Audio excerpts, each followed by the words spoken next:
This CT push. Flash to introduce the bot. The goes huge. It's messy, but kills elsewhere. Refresh, Sound, Masuta, all with frags. And while the bomb goes down and they initially get that site control, Hotu, not enough defenses on the site. Can't bottleneck that CT push. And then it all starts to crumble around them. 9 will take the pistol.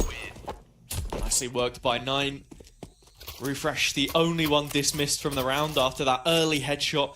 Big damage received. Fine Shine getting a kill towards CT, but that was it. Hotu planted their feet, they didn't really move.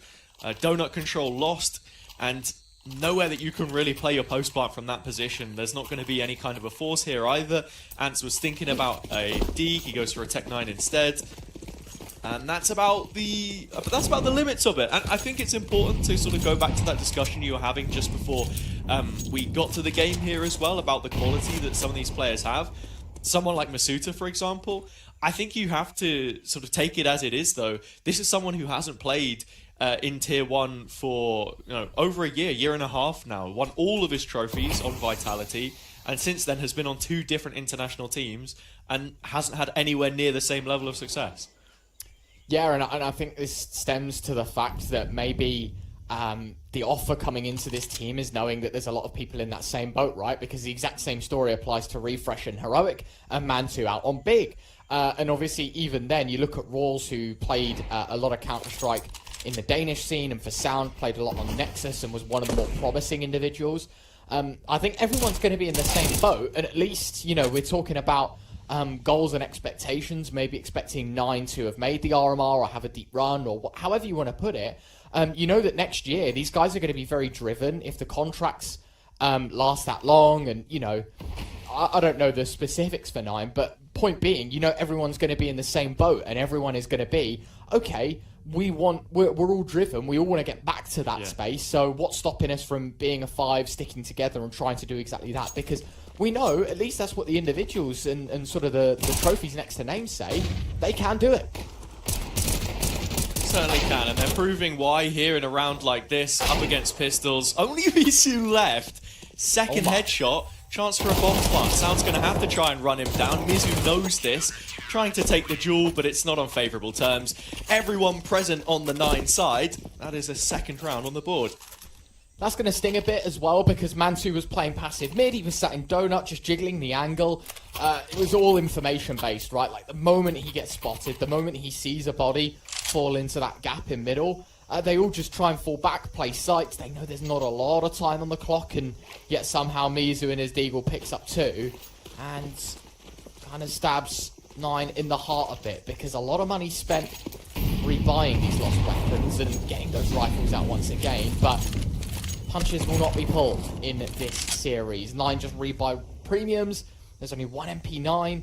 All the money basically invested here into round 3. The winner of this one should have the opposite team on an eco in the next. Raz is the only concession to the full rifle buy. He's in cave right now.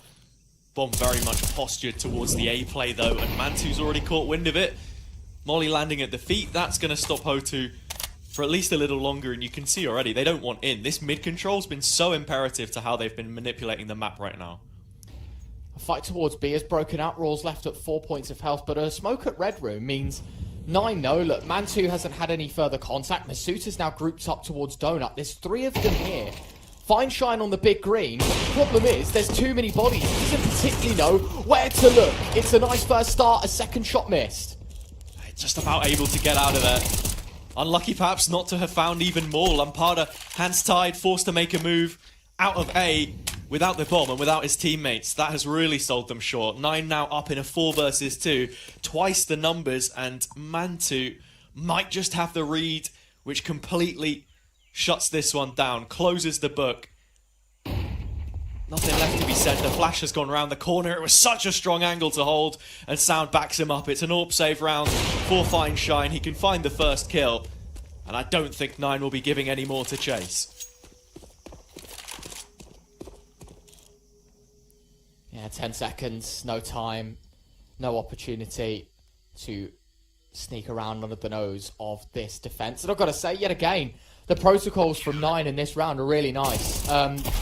You can see here, the idea is, look, we pick up the contact in A main, Refresh is just going to play from sight. We played passive towards Red Room. We stacked all of our resources up towards Donut and then allowed them to shut down the play. Because you know that the smoke towards Red Room came in just after the main fight, the plan for Hotu is always going to be a mid-split and ending in A. At least that's how it looked. So for 9 to put their resources there, they know, look, if we get all the kills in middle, we hold all the space for the retake, the bomb can make its way out A if Refresh dies, but we've got the numbers, we know where they are, and they're the ones locked into the site, not us. So really nicely done, and some nice reaction plays from 9. Of course, as I said, for Hotu, loser of this round is on an eco. Other than the save big green, everyone else is just going to try and support with whatever they can. It's a combination of Tech 9s and Deagles with half armor. Not expecting the world out of them here. If anything, Fine Shine's going to have to pull many rabbits out of many hats here. I think the picture you paint of this 9 team is so funny to me as well. Like a anonymous help group, all sat in a circle in an empty assembly hall, each with a chair of a failed international project perhaps. I think it's also a little difficult to say that they're all in that position because you have talents that have emerged from different places. Sound, the Romanian scene, as you mentioned, a mentor of the Nexus project. Refresh still with that Sprout chair sat behind him, not forgetting his roots, if you will. In terms of the basis of this round, it's an AWP in the hands of Fine Shine, currently leading the charge for Hotu in terms of kills, and has to do so here. Has already created a little bit of pressure and then has pushed back the A defense, which does leave some space towards Red Room, but no one opting for a lurk. It's a pivot towards B instead. Liking what I'm seeing, yet again, 9 happy to put it in park, right? They put their resources passive on B. They know that they can use this opportunity to re-clear middle. Rawls is just going to be the standalone defender. Basically the eyes and the ears of this B hold. Don't expect him to frag out per se, because now you can see the resources come back now that middle is mostly clear. And I say mostly because Lamparda's got one. Oh my god, and Answer's found the next couple. Refresh now locked out of the site. They only came in with a smoke and a flash which was just used. Nothing really required to unhinge the B door. And 9 left without a chance. Mantu catches a headshot from bottom mid. Lamparda still causing issues. And Hotu will move forward. They have the weaponry to do so. Fine Shine on the line, holding it down. Refresh gets one, gets away, but that is all. It's a consolation in a round which really should have been 9s. Yeah, I can't say I hate the play. Yet again, they go to re-clear a portion of the map. There's 2 problems with how they conducted themselves there, though. Didn't clear mid fully and left one player to fight. So a 1v1, Deagle versus M4, and if that first shot connects, as we saw there, always going to be round over. And then the rotation back towards B comes just as the bodies start piling out. And to be honest, this round is very different if that timing on long isn't hit with the Tech 9. And you've got to hand it. I think it was Ants with the double kill there, right? If I'm not mistaken. Yeah, it was. If he peeks a second earlier, he's dead, because I think it was, the eyes and ears of Rawls that was holding the angle. And if he peeks a second later, there's 3 bodies looking that way, not 1. And it was just perfect timing from him. Well exploited. That B hold, weak clearly in some aspects. 9 are going to revive to try and make up for lost events. Oh, and so quick out on the shelf. Rawls gets one back, but he'll fall short. The round is in pieces. And so is 9's defender's side, it seems like. This CT lead up 3, converting the first rifle round and then getting smacked back with a set of pistols. Hotu, a little bit of a pace change there as well. So quick to establish mid-control, where before they'd been contacting, playing a slow style. 9 attempt to read into that, but so quickly the rug is pulled from beneath their feet. Yeah, it's exactly that, right? The change of pace has really caught them off guard. They thought maybe that they could be quite relaxed on middle, a lot less utility being burnt out. I know they don't particularly have the money for any of it, but point still stands. Didn't really throw much to get in the way of the Hotu early pressure, because they're always expecting something to happen mid to late, and instead they blast out middle, they get a few opening frags, 3 for 1 is beautiful. And even now, in a game like this, or in a round like this, I should say, the protocol's still being applied. You know, we're not going to make any steps until we absolutely need to. And the bomb going down is more than a valuable cause for that. Mantu and Sound are just going to go saving. I'm wondering if maybe the Deagle does the runaround and try and gets the gun from middle, or picks something up outside the shelf. Exactly that, right? Gets the M4. Both of them saving a premium is quite nice, but at the end of the day, the other 3 teammates are in an eco. And Hotu should be happy enough to chase at least one of these. 4 players strong, and the bomb will be the curtain call to this round. Doesn't look like they're going to be able to find anything beyond that wall of smoke, so 9 surviving another.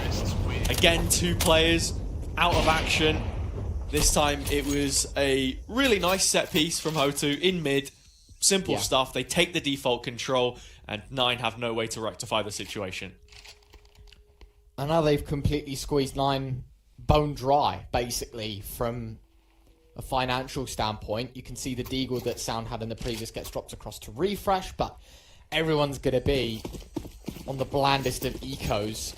Mantu and Sound, difference makers for this round in particular, but a clear difference in utility, in weaponry, and in confidence now, right? Hotu looking a lot stronger and a lot more comfortable on this T side, have kind of got their finger on the pulse a bit here with how they want to play their T sides. And for 9, a lot of the work that they're going to be doing in the next few rounds is going to be guesswork and gambles, right?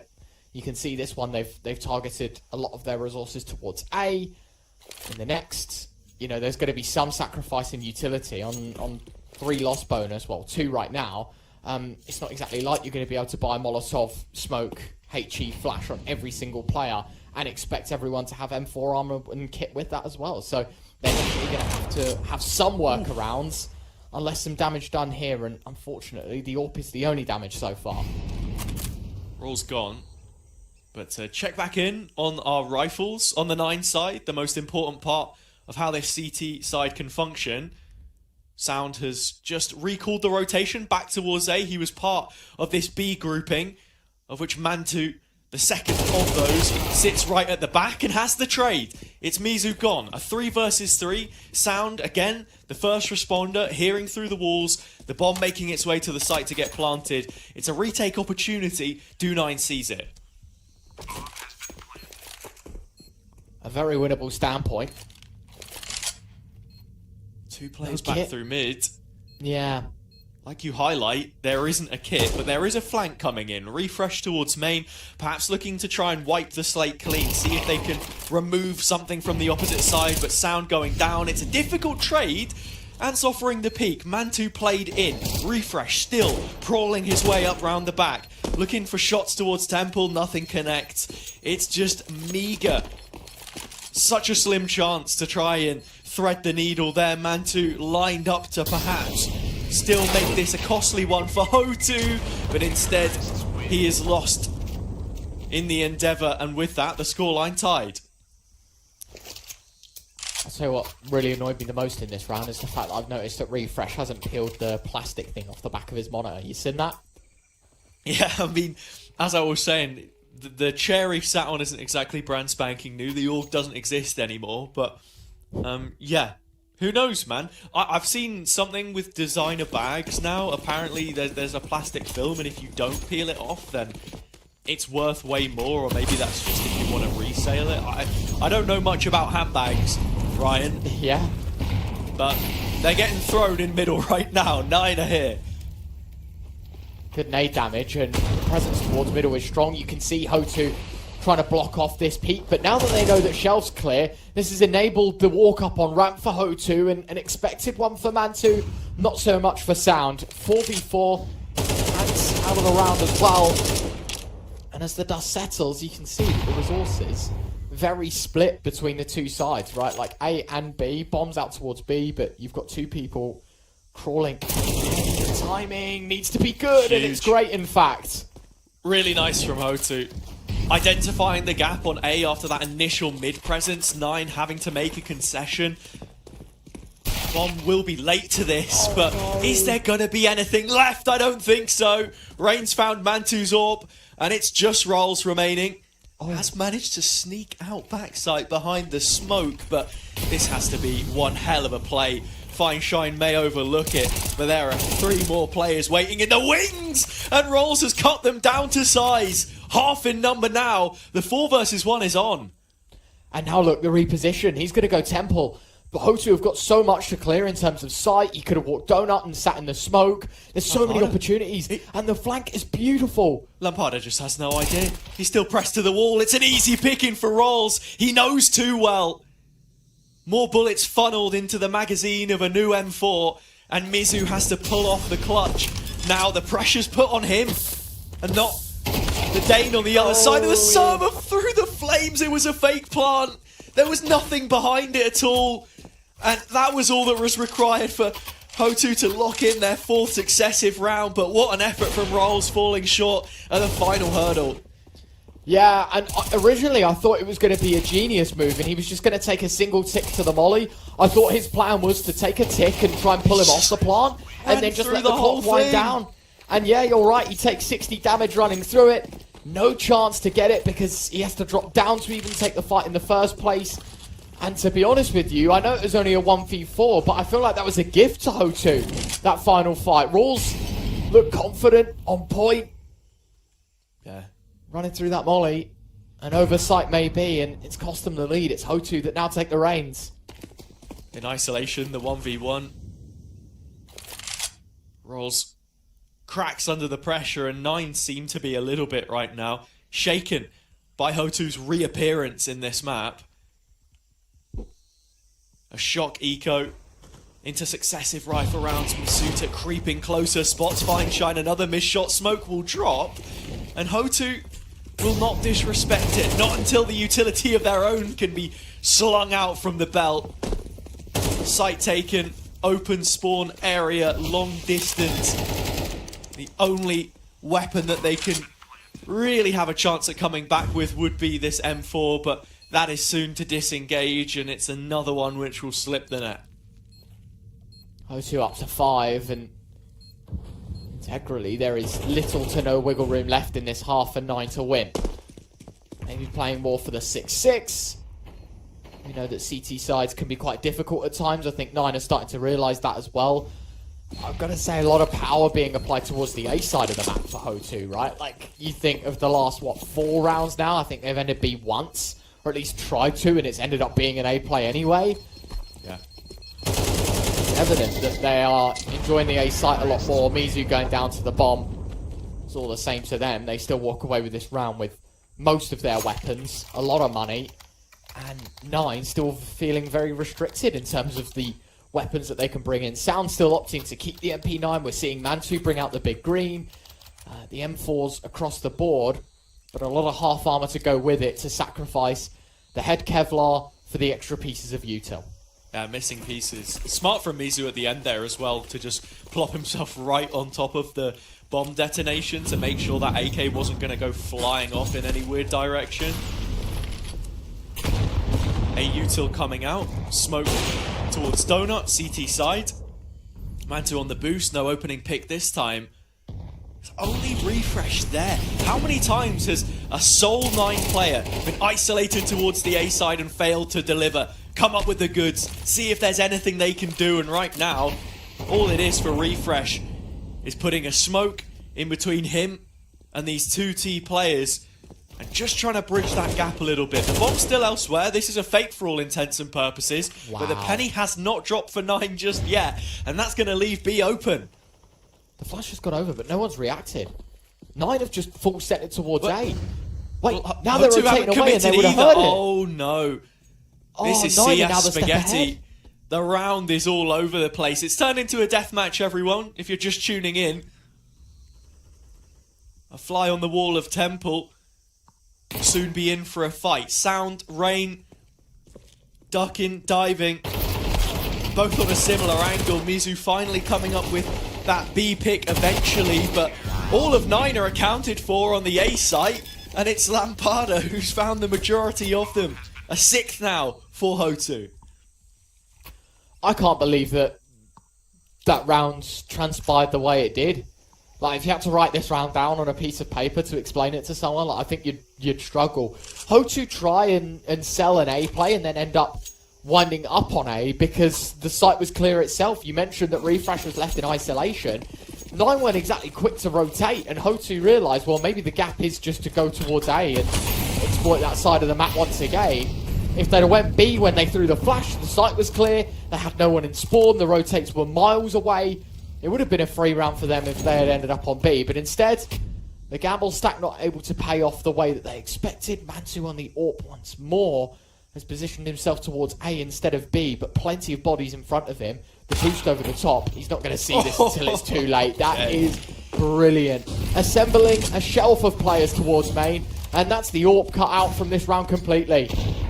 And the way that Hotu are approaching this T side right now is so tempered to 9's game plan.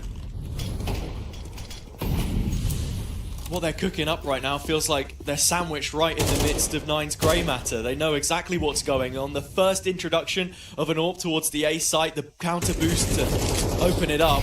And players behind this, but you feel as if they're doomed to meet a similar fate as to what has been the case for 9 on so many rounds now. Sound, a lump of damage. Lampada happy to finish off what he started. Temple taken. His confidence oozes out of Hotu. Final 35 seconds to get the bomb plant in, but 9 will be showing nothing more from this position. The mid flank to make matters worse, and Rain confirms their advantage on the half for Hotu by locking in that final kill. 7 on the board now for the T side, and you look at that at the top middle of your screen, and I'm not talking about the scoreline, the round history. 3 in a row out of the gates from 9. They had a really promising start. I was complimenting them on rotations and setups and protocol, and it feels like as soon as round 4 struck, a real change of that happened, and Hotu able to crack open the 9 defense like a walnut. It feels like they are just owning this side, and as I said, a lot of the rounds have ended up being on A. It surprises me that 9 have started 4 towards B, but Hotu have done the exact same. WP in the middle of this. 9 trying to put the squeeze on, make it uncomfortable for Hotu. He spoke so much about how he felt that might be the case the other way round, and that has been the story so far. Hotu making life difficult. It can get worse. Mantu has stabilized the situation, but it feels temporary. When you only have an MP9, he's forced to drop back, and the further back you go, the closer you get to Rain. 2 more picked up. Another round for Hotu. Hotu, more like Hotu. Sorry. I can't believe that, man. We commentated Nork a couple weeks back, right? Like, yeah. Summer stage, Fnatic, Nork tour. You had it right there, and you've gone for Hotu instead. But yeah, you know what, mate? You can have it. You can have it.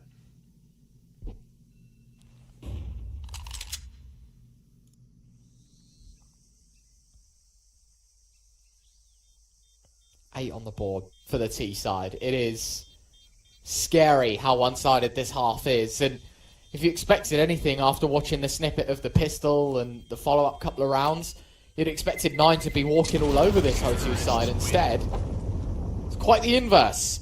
They've really stepped up, pulling no punches this attack, and to think that this could now be 9-3 unless 9 win the last of this half, I think it's just so scary. Either way, 8-4, 9-3, considering you're 3-0 down, it's a fantastic recovery from Hotu. And another thing I've got to put into question a bit here, Harry, is surely losing 8 in a row, you get 3, not 4, but tactical timeouts, I was expecting to see at least 1, you know, heading into round 9, even 10.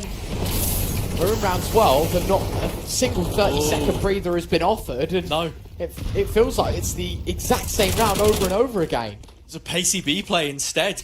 Hotu trying to hammer in this final nail. The 9th on the half. Sound able to stop it for just a moment. That's the first round the corner. Gets the second as well. Lampada. Mantu roars. Everyone here.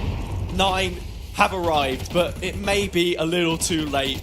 A 4th round after winning the first 3 says pretty much all you need to know about how this one has gone.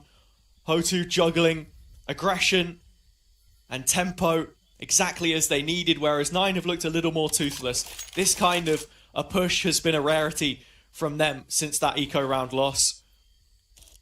Now Fine Shine has got to try and find a way out with the AWP, but the time is completely off. Misuta will strike, 9 getting 4th and stopping Hotu finding their 9th in this opening 12.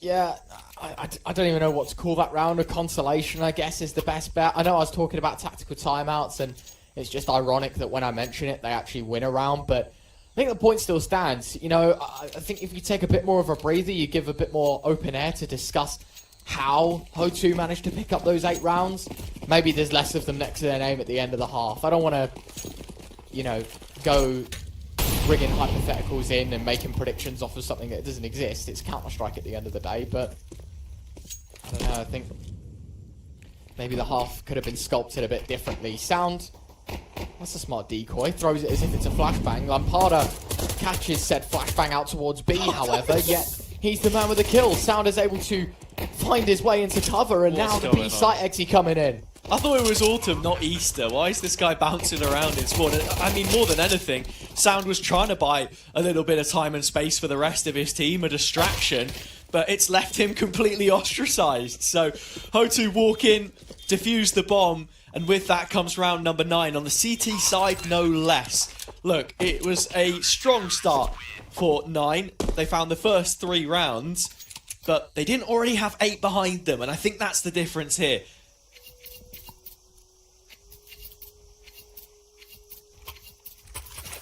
Please, take attack. Like, you get 4 at the end of the half, that's cool. That's your platform, your chance to stay in it. And with a bomb plant as well, there's an opportunity for them to force, but this does really feel like last chance saloon, Ryan, and as you say, an extra 30 seconds omitted from the pre-round routine in terms of what they want to do. It's just a straight A execute. Fly in and Fine Shine decapitates the first. There are plenty more M4s behind this, and they will collapse the 9 side in half. Even the bomb's not going to go down. And that's it. It does just about get squeezed out, Harry, but money is nothing because you need rounds. We're past the point of, oh, we're setting up our economy nicely. We're past the point of, it's going to be a good buy in the next because of this bomb plant. None of that matters. You are 10-4 down. Admittedly, this is the Hotu pick, but I don't know. I'd like to have seen a little more coordination out of 9. I'd like to see some round wins out of 9. Maybe I'm just hard on Copium right now, but I just believe that they could have done better. I know this is the Hotu pick. Maybe even if they are to lose a map, I can accept if it was close, but 10-4 is far from that. There's an angle to view that previous round from, not using the timeout, where you don't want to give Hotu some heads up that you're actually thinking a little bit more about what it is you're about to do. Perhaps there's a world where they're not anticipating the force as heavily, the setup's a little different. However, I think, as you mentioned, with how late in the game it's getting, something's got to give. Another reinvestment here with a subsequent bomb plant. That's the solo player in mid that can get active right now, but supported by the flash of Fine Shine from the red room, it spells backwards murder. Another pickup. Ants does go traded through the smoke, but there are already movements being made a step ahead of time. Rain able to rake 2 kills back in. And Refresh left to clutch it out in a 3 versus 1 with a Mac-10 at range. And I believe he's been spotted. Yeah, he's going to be vocal about pushing in towards Donut. Fine Shine. The fact that he's even holding W here is just cursed. But he'll still have a look. Flashes go out. Sits in the molly of his teammate, but it's all the more surprising to Refresh that there's a molly and a player within it. 11 on the board for the CT side, and this time you have no bomb plant to supplement and buy. This time you have nothing but pistols to work with. And it's so interesting to me that we are 15 rounds in, and it is Hotu up 11-4. Decimating the competition in front of them. And I know Inferno is a blind pick for them, but if Ancient's this one-sided, despite it being a stronger point in 9's map pool, what's to say about the rest of this series? What's to say about the unknown of Inferno? Yeah. You looked at the two teams coming into this one in terms of their round difference. Slight advantage for Hotu, in fact. 9 right now. About to take quite the deficit. Not unless they can get things going. It would be another low buy, which shifts the balance of this map, if not series. But there's no chance that it's going to be happening because Hotu are sharpshooting at this point in time. 12-4. They will hit map point first on the map of their own selection. If only it was so easy to put it that way when we came in, Ryan, but I think this one has caught everyone by surprise.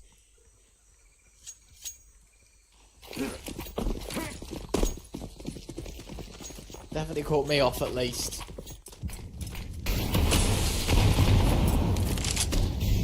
It is just one-sided. A blowout for Hotu.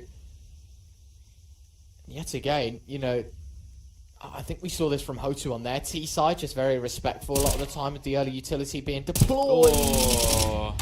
But we never saw stuff like that from Nine's defense. Spams through smokes, connecting. Mizu gets the opening kill. He's 18-7 in this map, by the way.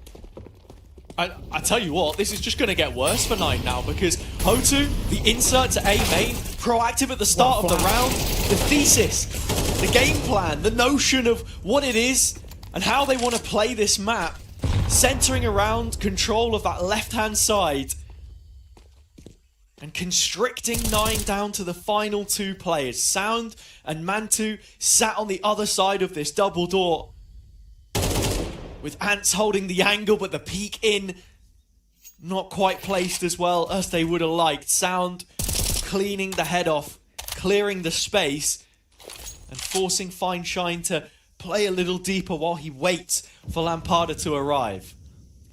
Smoke towards short is going to draw the reaction here from Lampada. If he peeks at the right time, he'll get the kill. And it is all on Sounds. Of the last 14 rounds, Hotu have taken 13 of them. And your map winner, Ancient, yes, sure.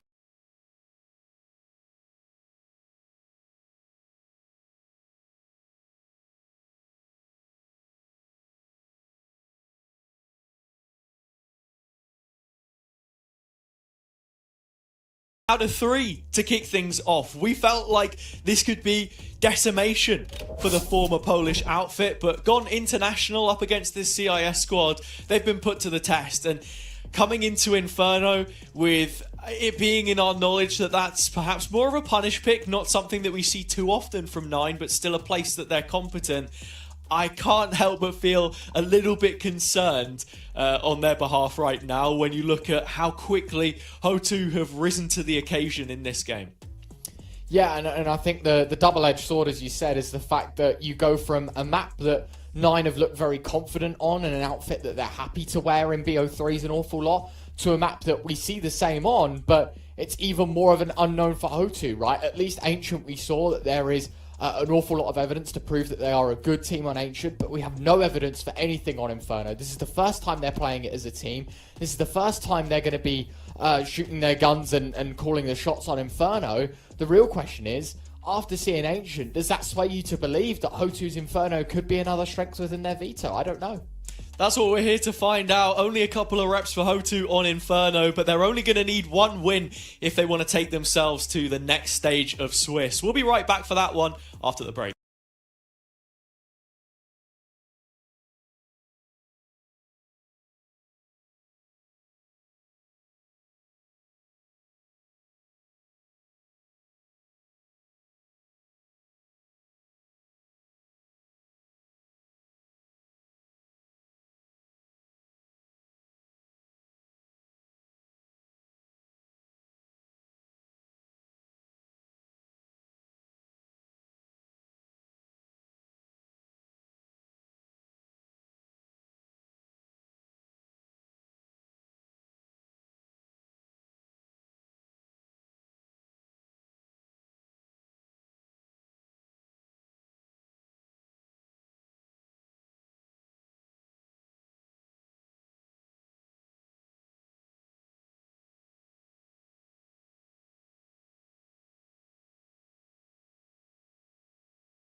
Morning for Hotu so far. A 13-4 victory on Ancient. A freak accident, perhaps? I don't know. Right now, it feels like they're just looking much the better team. 9 completely stunned by the performance that we've just seen. They've got to head to Inferno if they want to turn things around. I'm once again your host, Hazard, joined by Ryan Retro Bernard. Ryan, what are we thinking going into Inferno of 9's chances here? Because I think we've spoken so much about the narrative from their perspective, whereas Hotu, on the other side, we have to sing their praise for a moment. Yeah, look, I think what's important here is anything we say past this point is completely hypothetical. Hotu have never played Inferno, or at least in the last 3 months, so a lot of their stuff's going to be very, very outdated when it comes to this. In the last 12 months, even, they haven't played it before. So, you know, it's not like they've been playing this map religiously or in an official environment for at all, never mind for very long. I think one common denominator between the two maps is I think we need to see this performance again from Hotu in terms of individuals. Like, you look at Mizu, 18 and 9, Fine Shine, 14 and 5, even Rain, 11 and 8, right? Like, some top performers, didn't die much, found good impact, managed to secure round after round. For 9, I think it's very easy to just look at the scoreboard and go, just shoot back more. Like, obviously, that's a dream scenario, but I think timing is one thing in terms of when to take attack pauses, having a better read and understanding in the map in terms of both sides, right? Like, a lot of the CT side, they get caught out with a lack of hold towards A, I think a lack of info towards B. Inferno is one of those maps as well where it's kind of like Ancient, where you've got to give and take, right? Like, if on Inferno, if you're gonna put a lot of resources towards A, ideally you need the information quite early if they're going to be heading A, and likewise towards B, you take a lot of B control, you can play a lot more passive on A, and we didn't see much of that from 9 on Ancient, and same sort of scenario applies there into Inferno.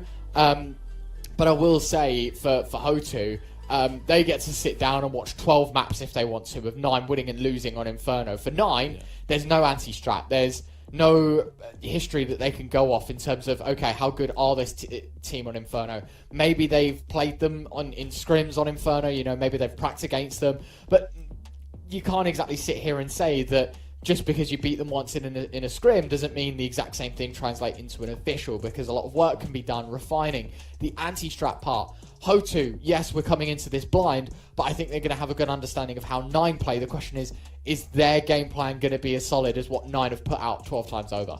As I've already illustrated, it's the Monday game, so they've had the whole weekend to prepare for this one, knowing what the fixture is. So, have they put in the preparation? HLTV doesn't have a coach listed, but we know that your boy Money Van Duncan is waiting in the wings, apparently. That's what it says here. We've got Van Duncan with $3 after his name. Mr. Money himself is ready, I suppose, to hop on the winners interview, should they get to that point after the 24 rounds of Inferno have been played. Perhaps even more. I don't know. Yeah, it's interesting to think about. Like you say, there's plenty of tape there if they want to try and use it and abuse it. But I think at the same time, you've got to play your own game, because that's unapologetically what Ancient was. I want to talk a little bit more of Hotu's success about the macro that they played on the CT side, because I'm thinking about the final round, for example. You have 2 players push A main, they fully clear it out, they insert 1, big rotate over towards B, and then just completely shut 9 down. It wasn't like this was a mistake or an accident, as I was sort of jokingly suggesting earlier. They were putting the right protocols in place to set themselves up to win that map. It would be a disservice to say it was anything else but that, despite 9's lack of performance. Yeah, and I think you've got to highlight that Hotu on Ancient found, out of the 17 rounds played, they got 11 first kills, right? Like, you talk about entries and putting yourselves in 5-on-4s, and you want to sort of sync that in with the fact that we want to see them play their game. Clearly their game was very strategic. You know, we didn't see many rushes out of them on the CT side. Even it wasn't exactly like we were fighting mid, taking shelf, you know, doing all of this stuff that we see a lot of European teams do. They were very passive, happy to hold sides, happy to hold the shift key a little bit more and play more mid-roundy, and still manage to walk away, you know, sort of 60-70% of the time with that man advantage. And so the real question is, you know, the common denominator between the two maps is if Hotu play their own game, we know it couldn't be a strong one, and one that 9 can't really wriggle out of. But at the same time, what is their own game? You know, we are yet to see a map played, never mind an identity. Are we going to see sort of similar stuff to Ancient? Are we going to see them struggle a bit more? The fact that they ban Vertigo means Inferno is always going to be picked by this 9 side.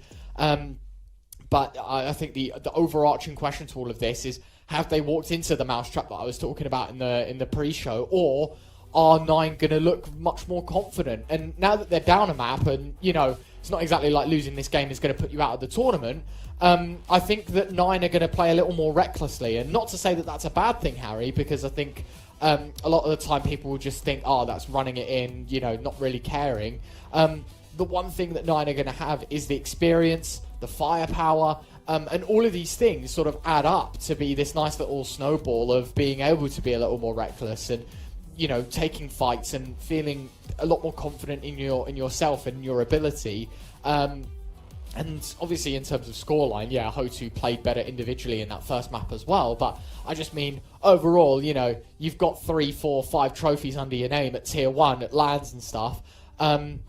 You know, a CIS team online shouldn't be the same pressure, shouldn't really have the same result. It's not like 9 are going to feel any nerves heading into this second map. They're going to feel confident, and they're going to feel like, okay, I feel like we've done a disservice to ourselves in map 1 in how badly we lost. So what's the loss now, right? We either hang our heads in shame and get absolutely decimated on this map, or we come out all guns blazing and actually have a response to this Russian side. Yeah, look, maybe 9 have a secret attack where they polish their silverware and it blinds Hotu so they can't actually see what's going on. But other than that, I think experience is one thing, but there are times like this in online games where that just needs to translate to a performance. And the quality and characteristic that you speak of is being able to turn things around after taking that first loss, to pick yourself up after a game where not a single player broke even or went positive. The closest to that was Sound, and I think on a map like this, when you have such a strong anchor player and someone who can be so quick on entries, that's the main guy that I'm going to be looking at turning this one around for 9. You know, a youngster as well, a big name coming into this team, a piece which they bargained for, which they tried to take off the hands of Nexus and were able to sort of pluck from the grass of the Romanian outfit there. I think he's the one for me who I want to see more from. And to be honest as well, I'm probably going to say Mantu, because I felt like that AWP was very silent at times, did get drowned out at points by not having the opportunities it would have wanted, like coming back into retakes, for example. But like a couple of key picks when 9 were able to get first bloods was through the AWP. And if you can have it available on more rounds just because of economy for a start, it's probably going to help. And on a map like Inferno, especially CT side, going to be big. But something to think about for later, considering the fact that it's Hotu that are going to be defending first, which I would say is an asset to them when you look at how they played towards the end of the previous. Yeah, and, you know, we were talking about the AWP head-to-head maybe a little bit. Fineshine only found 4 kills with the AWP in the entire map. That was the most, right?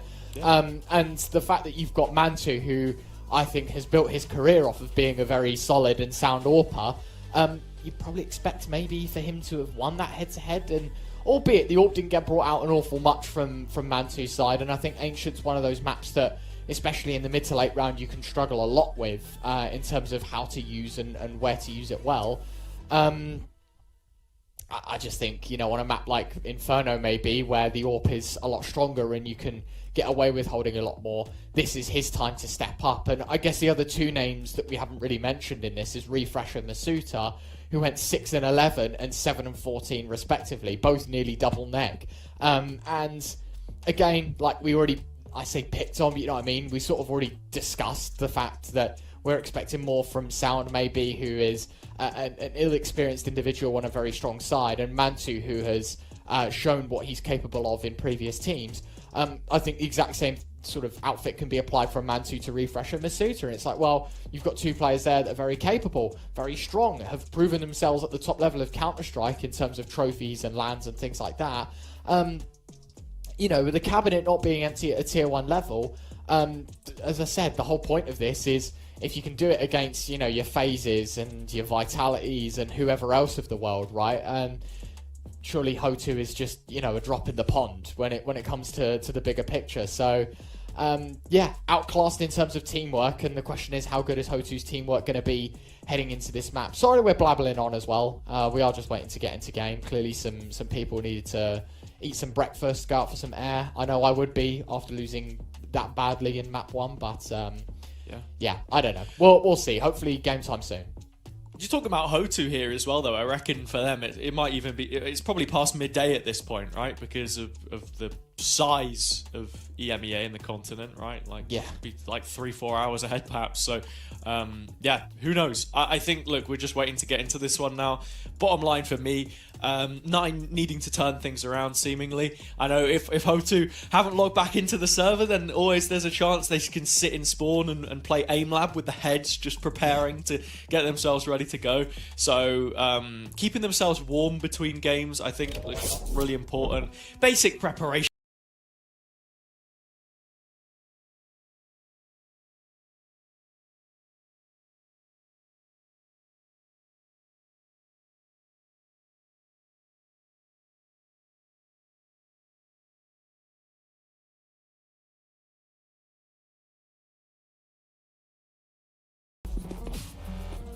It is Hotu on the defense to start things out. No kit, 4 lots of Kevlar, some dualies dropped over to Lampada, and the double flashbang kept in the hands of Rain. For 9, it's a very similar situation. There is a P250, but it is a glass cannon, effectively. Mantu with no Kevlar. He also bought Smoke Flash, which is in the hands of Rawls. Sound as well, Smoke Molly. It's like the Orpa's pistol round classic. You know, you buy the P250, you try and play it like a sniper. Everyone remembers the Zaiwu Mirage clip where he killed 6 players. You know how it goes. Mantu here, seeing if he can find just one, but complete discipline on Hotu's behalf.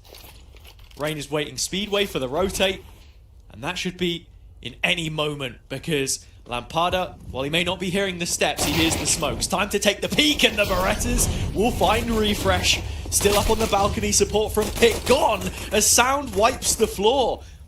2 opening picks from the man that we put under the microscope, and that's exactly what 9 needed to keep themselves in this pistol. 3 on 4, no kit as I mentioned from the start of the round. It's not exactly like one's going to appear in front of them now. They've got so much to clear out. Mantu, a must-win fight for him. P250 does get traded, but a number cut out from either side is just a bigger benefit to 9. Not too much time left here either. Fine shine through apartments. A difficult fight to try and take as Rain is boots on the ground. Bullets through the wall, but nothing connecting. And Hotu can now start to feel this opening pistol slip away from them as it did on Ancient. We know that wasn't the end of the story. Plenty more to be played after this, and Rain making sure that he adds to his tally before going down to the detonation. 9 the first to register on Inferno, though. Bit of extra cash. Won't say no to $600, will you? No one survives on the 9 side either, but a nicely choreographed rounds. I complimented 9 from that on their CT side in the previous. Sort of the pieces moving together. I think if the Apps kill, you know, does transpire for those Julies and gets a few more, then it does look a lot scarier. But a quick dismissal of the Apps push. They had the flush out from Pit. Rawls takes position. Bombard goes down. The rest is history. And already a strong start for them. SMGs alongside some rifles. Of course, for Hotu, expecting nothing more than just the bare minimum. A Zeus, pistols. He tried. And I respect the effort with the Zeus. It's a situation as well where Refresh spots that shoulder and thinks, okay, is there a second layer to this, a second prong? Am I walking into a crossfire? And then, no, okay, actually, more likely than not, there's a stack here. I'm on the Mac 10, I can just run this one in. And that's exactly what he does, already towards spawn side now. Seeing if any more cash can be grabbed. Hotu have pistols, they'll want to save that for round number 3. This one looking like it's going to transpire the exact same way that it did on Ancient, at least the start. But can 9 carry on that fine start with something a little more impressive? That's what we want to know.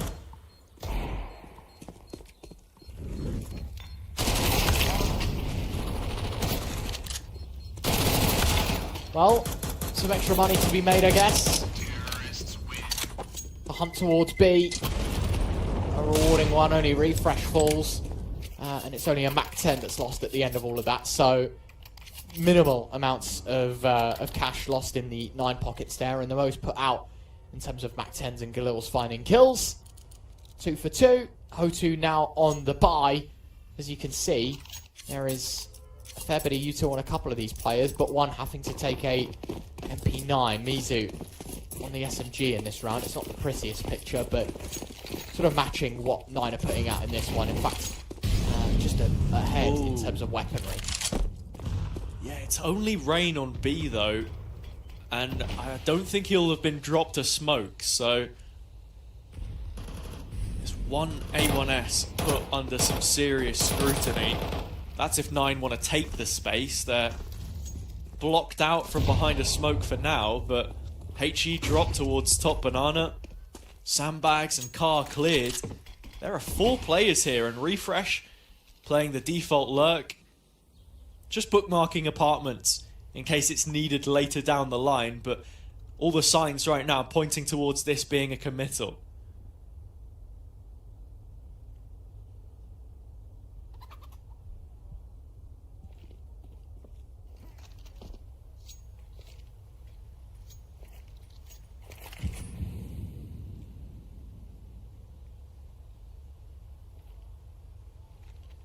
Slow, very slow. Smoke towards long, flash to go out, no peek. 9 playing this one very, very slowly. I think they understand that, look, if this is a buy in round 3, the more noise we make and sort of showing pressure in the mid round, the less util that Hotu are going to have. But the problem is, util or not, there's less than 30 seconds left on the clock. And Refresh has just found 2. Ants is boosted. Refresh wanders out. It's messy. Oh, but it's a double entry, but there's only 20 seconds. 9 have to hit the B site. They don't get a choice in the matter. The rotation too far. Winded, Rain peeking out. Still Fine Shine here. Wants to try and deny it. Plant is open towards Banana, but there's just no way that he can get in position. Ant's close to follow it up. Mantu the first to peek. Healthy, drop. The next is Rolls. Him not so much. But the headshot going the opposite way has put him in a position where it's an even fight. And with that duel taken, 9 do extend their advantage in the exact same way that they did on Ancient. 3 rounds up, they finished the half with 4. How much better does it get?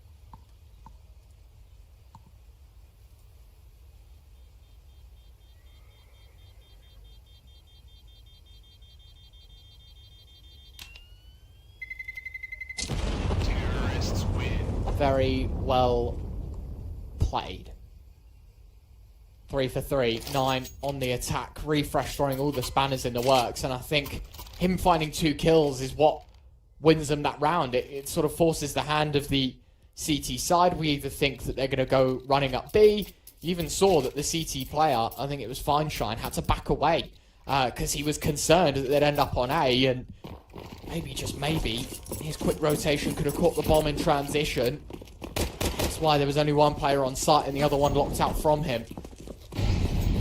But this is where it started for Hotu. Let's call back to Ancient just one final time here. It was 0-3 and then Hotu really put their foot down. And while I'm not expecting them to take a win in this round, I think the narrative that I want to put out there, Harry, is that it doesn't matter the early start that Hotu have. There's always a window of opportunity for them to turn it around.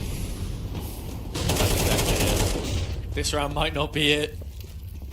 Mizu lost through the fire and flames. The rifle absent from this site. Just the pistols to hang on for now. Fine Shine making that rotation. And Refresh spotted out in apps. Jumping in from second mid. His lurks have been pivotal so far, but Sound in position to follow it up.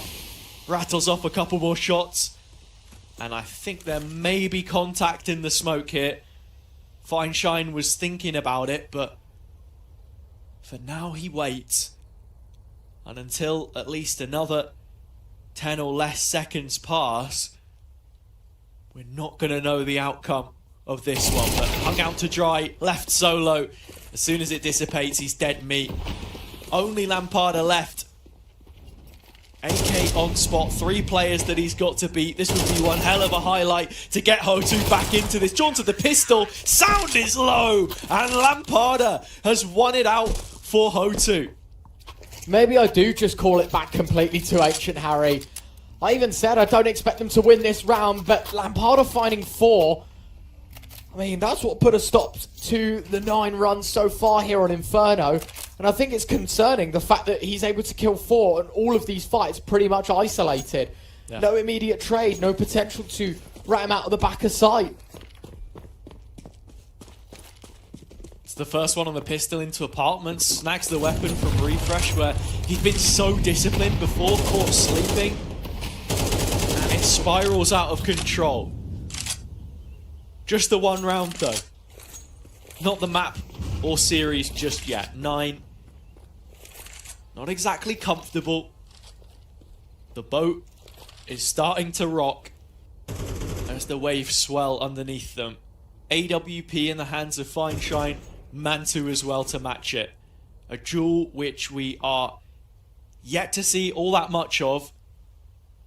But Fineshine's consistency has kept them in front for now. There's Mantu. Opening pick goes back the opposite way. Both AWPs still in play.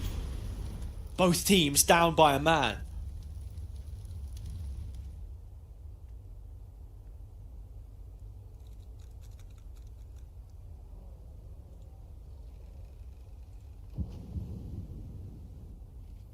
"45 seconds. Yet again, it's just about winding down that clock. Towards top banana. A quick smoke on top of it means no entry for the next 18 to 20 seconds. And that's why 9 have to position themselves towards A. But Hotu, look at this. They've called all the troops over towards B, Harry. There's only 1 defender. And who better than Lampada? 4 in the last. He's going to have to find basically 4 on his own again. Yeah, they're not expecting this late execute. Problem for Lampada is it's just the M4 this time. No AK in his hands. Walks straight to Refresh's crosshair. And with it, the round is sealed.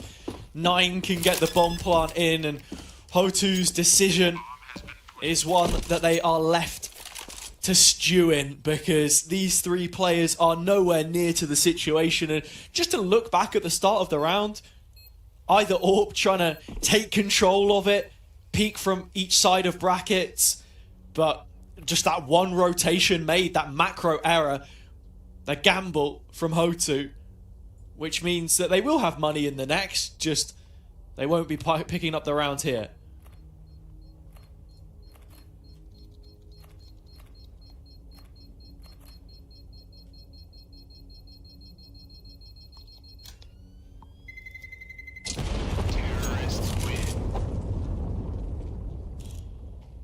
For quick to put an end to the success that Hotu once had. And yeah, I've got to say, I'm a bit disappointed with how Hotu just gambled B there. I understand that you've got only 1 player on that side of the map, but I think you've got to look at the util a little more, right? Like, maybe drop an extra smoke, buy a bit of extra time with a molly or something. Like, you can definitely rotate 1 player across, but to push all of your resources, bar Lampada, towards B, going off of absolutely nothing other than a molly, it's concerning. It is really concerning that they make such a deep gamble and a deep threat, and this time B pressure amounts to an early frag, double molly.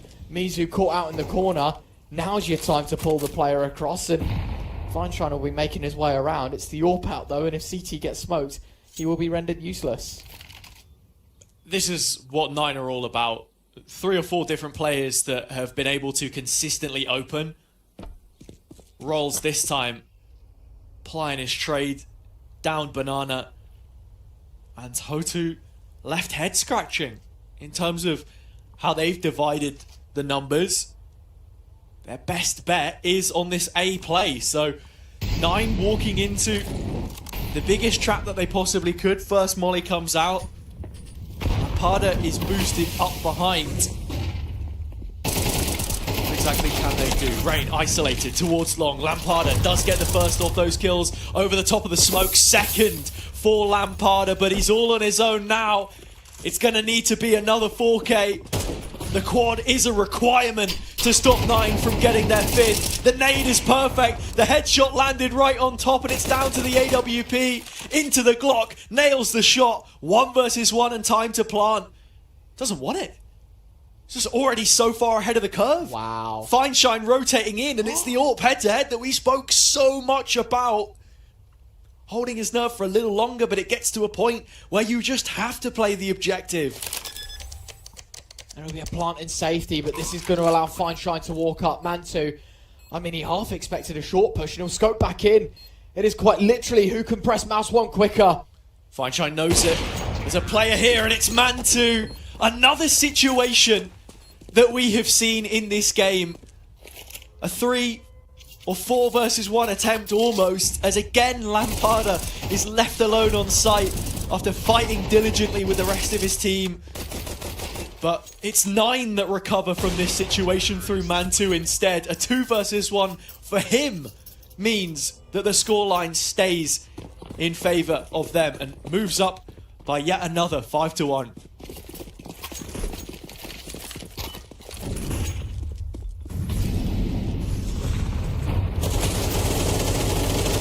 Quick play. Oh my word, speaking It's of. over. It is immediately over, round number 7. Quick push from 9. Downed banana, a little bit of mid. And Hotu, no real options now, just hoping for another hero. And Lamparter only has a deagle to try and do anything here. 9 are rolling with the punches. And throwing out quite a few heavy hitters.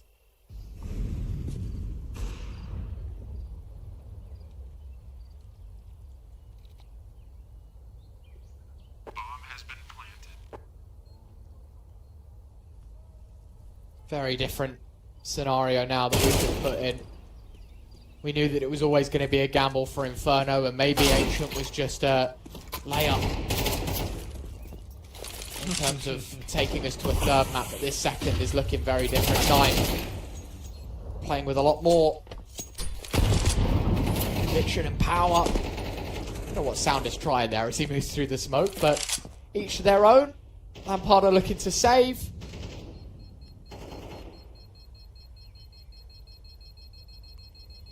And that is that. It is a 6th on the board for 9. Already a much better start to this 2nd than there was in the 1st.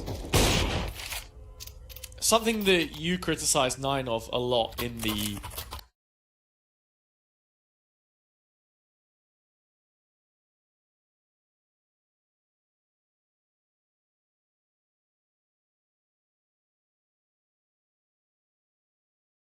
previous map was the lack of a timeout. And one of the symptoms of that often is feeling like you have the answer, as they do here, and momentum is a big thing.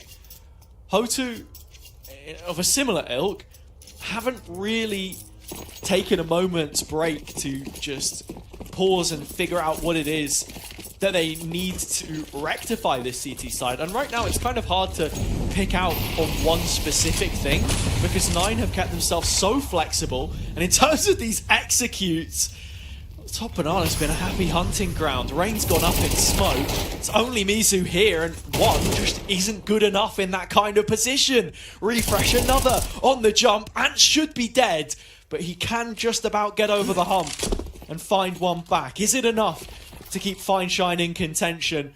Behind the smoke, I doubt it. Hang on a minute, there isn't a spawn smoke.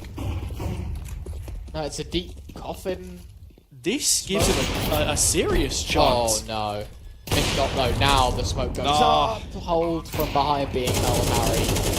And that one is done. Yet again, just a flat CT side for Hotu. Can't deliver to the same power of 9. A 1v3 for Fineshine, admittedly. Molly, nade, flash, and a kit. Yeah, he'll give it a go. Smoke's dissipated towards spawn. That's where the plant is open for. Molly comes out. They know he's not on it. And Mantu clears out the final player. Fineshine falls. A 7th round for 9. Far in front. And there is the first of the tactical pauses that we've seen used a timeout for Hotu.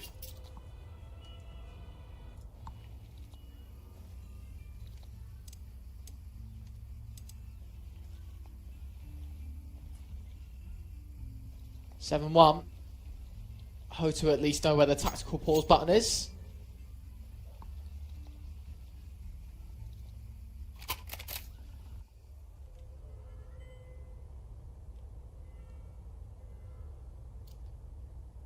Bit of extra time lended for them to talk about the rest of this half. Not that there's much left to play of it, but any recovery here would tee them up nicely into the second. But at the end of the day, and that we haven't seen before from them, I don't think we're gonna become a consistent pick in their VO3s. At least going off of what we've seen so far. It's kind of hard to posture this as any kind of veto error for Hotu because they've had the time to prepare it. As long as CF2's been out, Rolls shot through the smoke and it's gone. The first of the inferior weaponry. Just looking at this AWP here being the difference maker, but Fine Shine on this map in comparison to Ancient has been shut out of any real success. I like the fact that he's playing solo towards B. It gives a chance, but the utility is airtight from 9. They're going to need a little more to flush him off the angle. Look at the aim punch. The glass orb's been shattered. And Rolls has himself another opening kill. 2 on this round, I should say. Both entries made on either side of the map. And Refresh will do what he does best, clearing up this mess. Bomb has been planted. An upgrade made from 5.7 to AK, but as you said, 9 just there to clean house out towards the other side of the map. And now 9 can happily go hunting. Money isn't fantastic, but they know that this AK means an awful lot more to Hotu than it does to lose 1 more or 2 more off of 9.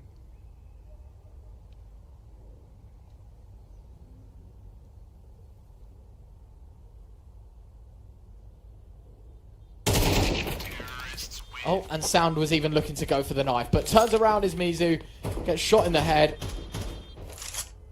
And 8-1 already here on Inferno. And to be fair, a lot of saves happening so far, but 9 have actually brought some enjoyment by going for hunting and whatever. Yeah. Personal opinion of Inferno, it sucks, but at least in this map, I think with how one-sided it is, you'd think it would sort of follow the same suit and the same pattern, but yeah, no, it's been enjoyable. I think 9 have put up a very solid T side and shown a lot of diversity. Good credit to Hotu as well. They've not been min-maxing this, and on a round here, it's straight down middle at the throat of 9. A chance to keep this an 8-4 half as was put onto them, but with the advantages that they currently possess, a slight bit of caution required. Rolls picking up another. Fine Shine gone. And then next has been spotted. Lampata shown the door. Another exit. Hotu starting to thin out in numbers. 9 have stabilized and brought it down to a 2 versus 2. The bomb's been recollected. They are split up from one another. And Rules does go down, leaving Refresh in a 1-on-2 with only 16 points of health. He's soon to be cleared here by Mizu as well, walking straight back into it. Just no idea. Turns before he reaches the corner, but the kill is picked up. And that's Hotu's second.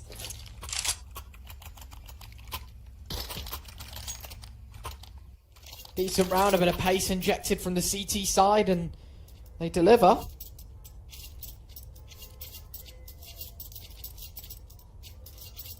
Gotta hand it to them.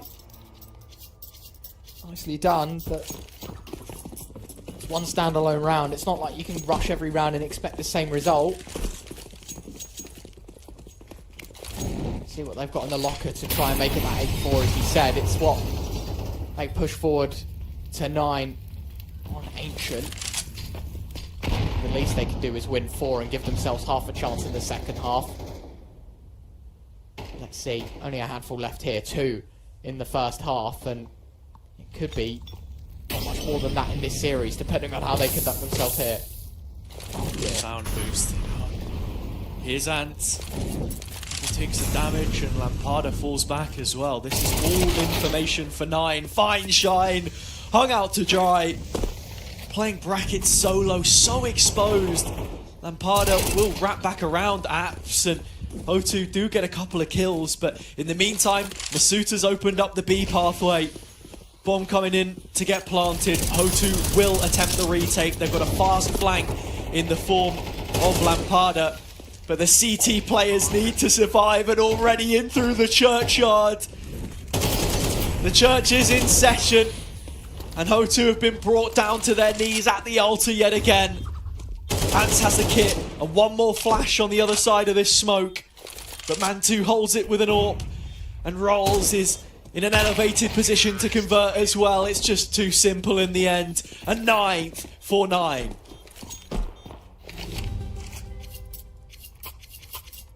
Fantastic. And I don't know if you want to call it an over-rotation from Hotu, but they had all 3 players attacking from the A side of the map. They had no one towards B to hold on. And additionally, the micro play there from 9 is really impressive. So they throw a CT smoke, they throw a molly behind it, and then their protocol is to go rushing in towards the church position in front of the molly, because they know if anyone's there, they're in isolation. The molly would have cut that off, and if there's no one there, then they hold all the cards because they've got the control. A good start from the CT side in terms of pushing down, but quick to be leveled out once again. Another mid push. This time settles for a 3-on-2. Not exactly comfortable, but it's the sort of round that Hotu have re-engineered to find similar success. Same 2 players, in fact. Mantu, refresh. Rolls, I should say, actually, it was last time, but I can't say the AWP's going to be any stronger. Sat behind the banana smoke. Bottom mid. Clearing out ramp, but refreshing apartments should just be an expectation at this point in time. Rain would be holding for him if he peeks out, as the next best player is Fine Shine in pit. They can get all the way to the site here with the bomb. The issue is they don't expect Fine Shine to be here at all. He's played the discipline. He can see refresh right now and eventually pulls the trigger. Still no bomb dropped. Mantu, another 1 versus 2 required, and he knows at least of this A anchor. Has he spotted the headpiece? No, but the molly's going to come out. It's going to force the peak. Fine Shine into the crosshair, and here's the 1v1. Now look at this. Player coming from CT. Mantu's AWP. Sweeps towards short. Plants is not for him, so he can't exactly move too far away. Mizu starting to approach on the site. Mansu, you've got to go check him back surely very soon. And he will. And it could have been just at the perfect time. That bomb continues to tick away. Not a lot for Mizu to work with. He's got a 10-second stick. He's got no kit, but Mansu misses. And that will be 3 on the board for Hotu. Just about as well. Yeah. May not have had a kit, but Mantu didn't have a head. Mizu puts a hole through it. 9-3 in favour of 9. It's, pardon the pun, but the sort of half which Hotu had put up in the previous. This is one better though, and they are in a very, very strong position. You can't understate it. Coming into Anubis, which is another map which sits right at the bottom of the stat sheets for Hotu in terms of their performance. And as good as that ancient result was, I think we've kind of reached the limits now of what their capabilities are in terms of depth, Ryan. And you said it at the start, the veto didn't match them particularly well. And onto a map like this where there was no precedent, kind of shows you why.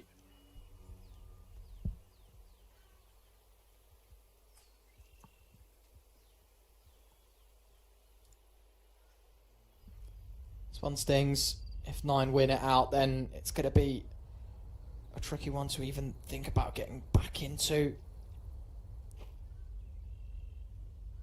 Boost to get the info towards B. It's all very quiet right now from Hotu, but at some point they're going to have to pull the trigger. And my guess is his B play, because look at the position of Lamparda. He can wrap around. The flank B is good. And the problem is, Refresh has just cleared mid. So they're not going to expect this timing to exist. A show from B, not what you need. Mizu peeking there is very, very irrational. Thank goodness this flank comes in though. Lamparda able to shut it down before the molly goes out. There's 2 players trapped in the back of site. Mantu's going to have to go huge. I mean, why would you think that a player would be there? Mantu gets one. It's Masuta at the double instead. 2 versus 2 situation, deep clear. Player in the church, it's Lamparda, but all of the shots have missed. This Glock has been a little all over the place. Diffuses tap, there is no kit, but no smoke to cloak Hotu either. They drop a little deeper.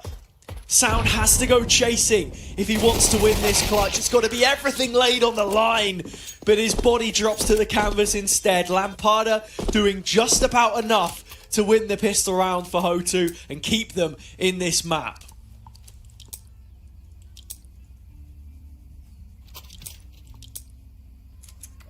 Brilliantly taken care of. Good start, win the pistol. Now they've got to put all the pressure on as quick as possible. No room for error at this point, basically, Harry, because you're basically at the bend of the will of Nine's defense. As soon as they get the rifles out and you start to let slip, each round is that more costly for the T side than it is for the 9 side, losing out as well. Heavy on the Mac 10s. Yet again, Hotu with a bit of discipline though, Harry. A lot of teams will send it forward for some early control. Instead, it's passive, quite chill. Concern for me overstep is how much of the map do you clear out and navigate before you get to this execution. Expect B to be the more likely of sites to stack in a second round. The smoke on the boost was not blocked by Mantu. They've seen the first player. No reaction yet from 9. No nades to instigate this kind of a duel, but Mizu clatters Sound in the back of the head, and as the rest rush through, the round is put to bed. It's done. Only a couple left. Rolls guarding the spawn position where Lamparda made his way through last time. It's Ants who has been spotted instead. And the Dink has finished him off to net a Mac 10 on this site defense. Surely nothing more from Rolls here. He just gets the one onto a low HP Rain. A 2 versus 1 situation. Mantu up short pretty quickly.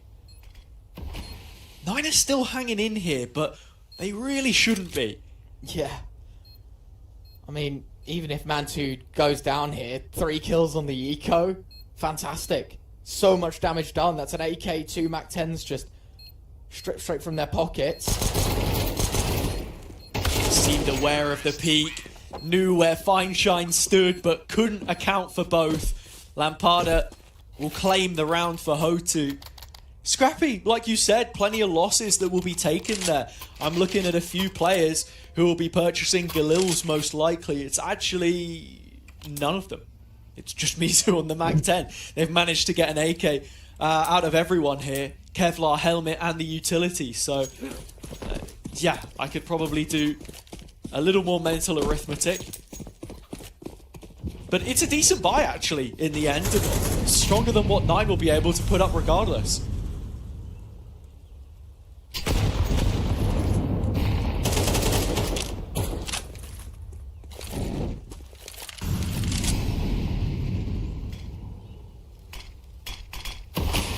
Raid damage is incredibly strong here, Harry, at the beginning of this round. Mizu just below 50, Rain just above it.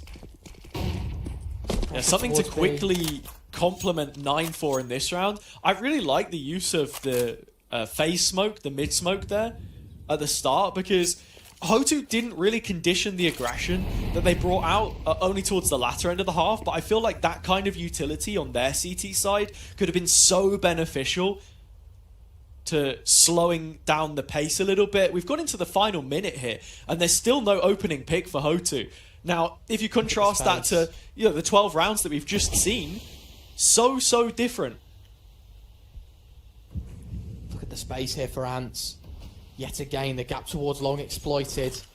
They're looking to collapse in towards B, but a triple stack is scary. A smoke towards CT is actually going to draw the vision from Rawls towards site, which gives all the more timing here for Ants to move around. But there's only 25 seconds. There is a finite amount of time where they kill the CT player, they can move in, get a bomb plant. They've still got to clear the entirety of the site. Ants will finally pull the trigger. Now they have to commit to B. Yeah, but they missed the window to go A. Refresh, last one left. Wow. Anticipating the third. There will be no fourth CT player. Hotu, get it over the line. The bomb plant in before the buzzer goes off. It's such a well-coordinated play. And once more, 9 leaving long and Arch left completely vacant. You think about how often they were trying to fake that space on their A plays on the T side. Hotu have actually backed that up with a little bit more player presence, and it's creating these really weird timings that 9 don't know how to deal with. Rolls spent at least 15 to 20 seconds of that round staring at Speedway, waiting for a potential flank, but when that smoke came in, like you said, it just completely slips his mind. And these are the kind of timings that you need to be a little bit more aware of, if they exist, because you're playing 2 players pit. Like, there's always a possibility, and with it being something that they've consistently used and abused, it's just a slight misplay, I think, but at the same time, so well done by Hotu. And now the gap is down to 3. Twice they've exploited that one gap on long, and in the 2 most critical rounds, the gun buy and the pistol. There is now a technical pause while we figure out what our problem is and how we're going to resolve it.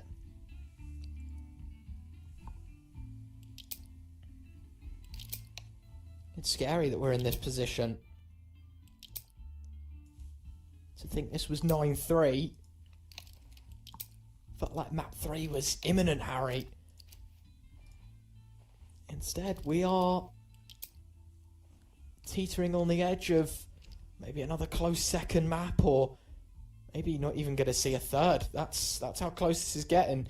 And I think quickly to discuss the long push that we've just seen. Twice it's happened. Twice they've fallen to it effectively. 9 are going to have to start putting pressure on the long side of the map, or at least leaving someone there, because they can't let this happen again and again. And that in turn means that site takes are going to be easier. You know, you're going to have to draw a player from B to hold Speedway, or, you know, even then there's going to be a third person towards A. Or alternatively, you can put you can play 3 towards A, put 1 long, 1 apps, 1 short, but then your A holder's a little more exploitable because players are playing a little more separated. Hotu have weirdly conditioned this long push becoming a B play. The way to cut it out is to have someone hold it, and that means in turn, B is going to be even weaker than it is already, or the A side of the map is going to be a little more spaced, a little easier to take. It doesn't come without concessions. 9 put into a difficult spot now. Couple of rifles on the CT side. If they don't get through this, the gap is closed down to 2, and Hotu seriously showing up. We spoke a little bit before about what kind of preparation do they have coming into this map. Spam perhaps, and Sound lucky not to lose his head there. This is what I'm talking about. Just the way that they're playing this T side right now looks to be so much more in tune with 9's setup than the CT side and how the approach looked from them in the first half. And partly due to the damage, but look at 9 here. They've now double stack long. They're worried about, you know, there's being pressure towards B, but they're not exactly shoving it all in just yet. So what's the plan? Are they going to try and move towards Speedway again? 1 smoke towards long here completely blocks them out of the A site. That's how scary this round is. Hotu just making noise, trying to bait, insinuating that they've got someone going towards long. Of course 9 know this and they're going to cover off, but they themselves now in a position where resources get spread even thinner. Still looking for that pick, because Ants has walked, I was going to say walked out A, he's walking back through apartments to re-clear it now. It's going to be a standard 4-1 play. Late lurk trying to catch a rotation. But these players have already made their way through Arch. Everything is put on this round for 9. This is your chance to take 10. And Hotu expected to take this. The boost is there. They know about the final player backside, but there's only 10 seconds or so left to get the plant in. Rotation already called. So far ahead of the curve. The cavalry already getting ready to plow out of the smoke. You've got to find both of them in this situation. The bomb does go down. Refresh with the M4 out of bullets, and Ants will win it right at the death. 9 had the right idea. They had the players in place, but Hotu had enough in the tank to take themselves through. 4 in a row. 9 now start to posture as the team that maybe sits second best on Inferno as well. This boost from Mansu, disgusting, but look at that from Fineshine. He moves over the top onto the box, and he just gets enough elevation to see the top of the head to shoot down. 7 on the board for Hotu. And there is plenty more to come. Mansu goes for the BP. Decimated. AWP against AK. Mizu does not stop for anyone. It's a second kill towards B. And just like that, this is a full buy for 9. And they've already been reduced down to 3. It's got to be Rolls. Has to show up massively here. But backs away from the idea entirely because 9 know Save. that our best bet here is to throw in the towel. Lampada will wait. He sits outside a second mid. And I tell you what, Ryan, if he finds even one more pick here for Hotu, it throws things into jeopardy because 9 can still build around these 3 rifles and get themselves a decent buy. They're on max loss bonus at this point in time. You lose any more and all of a sudden it's effectively going to be another save round. Here comes Lampada. Clears already, spots the shoulder. Sound is gone. Final 2 players in pit, and the whole of Hotu are here to take those guns away. Goodbye, Refresh. Mizu buries him. 9-8. There's only 1 in it, and Hotu have everything in their court. Yeah, and you mentioned the fact that obviously 9 are going to have opportunity to full buy and bring out rifles in the next round. I honestly, I don't think that matters at this point. I think what's the most promising in all of this is the Hotu streak continues. More integrally, there's nothing that the CT side have shown that they can actually win a round. The closest we got is that 1v1 with the half buy, the Refresh M4 running out of ammo. Like, that's the closest they've been. Every other round, Hotu have actually outclassed this 9 side in terms of positioning and calling and mid-rounding. It's been a brilliant job from them.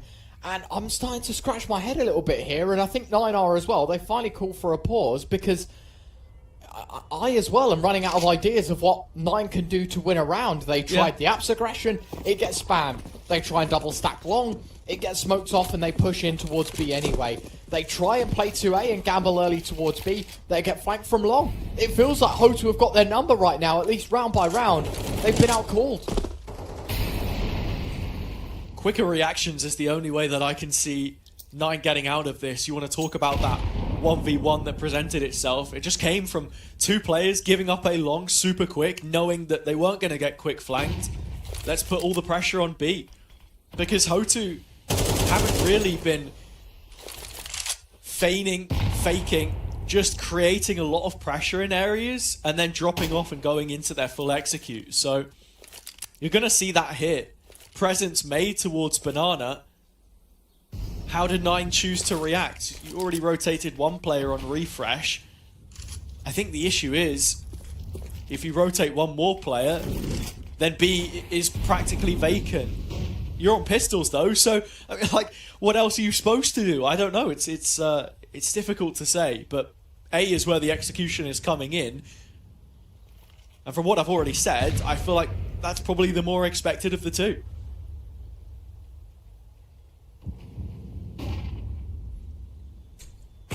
The long smoke to fade, and they make their way through it. Lampada through apartments, bomb creeping up short. Fineshine has got to Be careful, he saw the arm. He knows exactly what's going on. Fires away. Flash goes out. They know there's a player in pit, but there's so much time for the crunch is happening. There's no way any of these players survive. And it is a swift dismissal yet again with seconds to spare, Harry, here. They plant the bomb. They'll get another. Super smart round from Hotu as well, because that long smoke that they've used so many times, actually one of the first that you see a player go ahead and push through it. They'd used it before just as a tool to stop 9 in their tracks. It forced them to invest player numbers towards that side of the map. It actually just ends up opening completely as a pathway for them to get onto a site. And in a round like this, as I said before, when you're just on pistols, make a bigger gamble. Go for an over-rotation. It's what the top CT sides, like Na'Vi, for example, will do so often. It's very proactive, it's protocol heavy, but the reason why they're the top team in the world is they make up for it with the string of reactions off the back of it. It's not just making one decision, it's a certain set of decisions down that function tree, whereas 9 haven't been as proactive in terms of collecting information to afford that kind of space. As soon as the smoke goes down top of B, they just respect it and say, okay, this is space that we can't be fighting anymore. Or the long smoke on A, we're not going to flash back in and see what's going on towards brackets. They just don't know what's going to hit them every single round, and that's why we're at 9-9.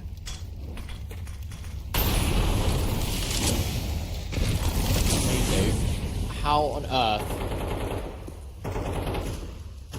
do you not take a tick to the molly there? More importantly, B pressure completely shrugged off. 9 have to fall back. They play a little more passive. I mean, to be fair, some full belts of utility still. There's 3 smokes, a molly, a fair few flashbangs. You're not in a bad spot here if you're in the 9 position, but with a minute to go and Rawl's now dead. There is only one defender towards B, and the smoke gets used with a minute to go. So now there is nothing to hold this B site once the smoke fades. And it's the same situation I was talking about before. 1 or 2 players sat behind a smoke, just waiting for the information to come in. 9 are much more aggressive towards brackets. They have this control this time, so if the smoke gets thrown over, they'll be able to take the duel, and it's Man 2 that wins it. The issue being, Misuta has fallen all the way back towards spawn side, and that bomb is heading towards the B site. Misuta, flash back in, brilliant supportive play, and Ants has been scorched by his teammate's nade. The molly takes him down, miss shot, fine shine, Misuta played back in, Lampada, 10 seconds, and no time. Just not enough to get this one done. Too many angles to be cleared, no bomb. And 9 have managed to pick up their first round of the CT side as soon as that equaliser was fired off from Hotu.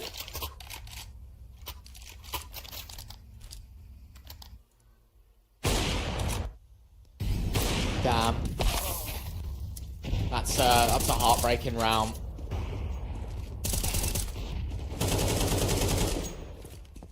Heartbreaking round, in fact. 10 on the board for 9, but Hotu arguably could have gotten away with a 10th of their own. The opening kill just depleting the util from the CT side, and Man 2. That's the Man 2 we know and love right there. It's the Man 2 that we feel like we should have seen a whole lot more of. Took a while for the AWP to come up on this CT side, but has proved a valuable asset. Fine shine, gets one back himself, flash in, blinded Misuta. This can still be an issue. The opening pick is one thing, but 9 failing to convert those kinds of advantages another. 4 on 3, 1 to the good. Hotu will recollect this bomb and group for an A play where only sound sits between them and punching in the digits to collect double digits. 9 calling this full rotation though. This is what we want to see from the CT side, but Refresh walks out into an angle he thought his teammate had held. A slight lapse in communication perhaps. Sound now routed out. Should be a dead man walking, finds 2 kills, and it's a 1 versus 1. Plenty of time for Rain to work with, but goes straight for the C4 stick. Rolls through the gap in the smoke, has been spotted. Bullets traded, no traces on the M4. Rain still locked into this one gap that he can wedge between himself and the chance at tying up the scoreline yet again. Rain wins the clutch. 20 rounds played and Hotu are still in this one. What a round. I can't believe the MP9 gets away with 2 there, though, by the way. At the edge of balcony, should never have been. The flick shot watch once more. And I mean, the replay's just catching everything. Look at this. Sound. Finding 1. The crossfire had with Rawls out on long just allowed for the 1v1 to even come into fruition. And then falling at the final hurdle is a little bit disappointing, but very, very impressive to say the least that Hotu convert for 10. And so the hype train for Hotu's 2-0 will not be stopped. At least permanently. It made a quick stop off in round 19, but full speed ahead. And it's fitting, actually, that Hotu lose 1 and then win 1 back, because the money, terrible for 9. They are on 3-round loss bonus, not 4, so they can't afford to fully invest. It's a half buy here. It'll be a full buy 11-10, you know, if things go correctly. And quite literally, that's either to win the game or to lose it. There is no in between. OT is becoming more and more of a question, but the maths doesn't add up that way. It will have to be either 9 win an eco for OT if they are to lose the gunfight, or game is over. Dollar Van Duncan is sat on the sideline like Carlo Ancelotti right now, a slight smirk as Hotu take the tactical loss to break and reset 9's economy. Half investment, as you say. Still ways that this can pose to be a problem. It's how Hotu were able to clamber back, put up their best impression of a CT side. Masuda's gone straight through. I must have assumed there was a flash to support him there, but that is 5 seconds too bloody late.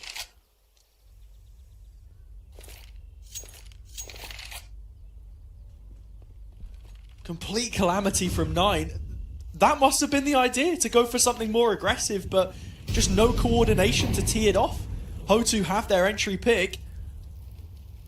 Oh, I don't like It this. has left Rolls by himself on B. Oh, I hate this. No. It's through the A smoke where Ants will go. No, There's no, someone no. backed into the corner. What's going on? Spotted him. They are touching shoulders. Ants, how does he even get 1 there? Refresh another. Finally, they head towards B. Rolls has to be the star of the show now. The flash lands through the smoke and Mizu cleans up. Bomb can go in, but there's AKs on both CTs, so they'll save.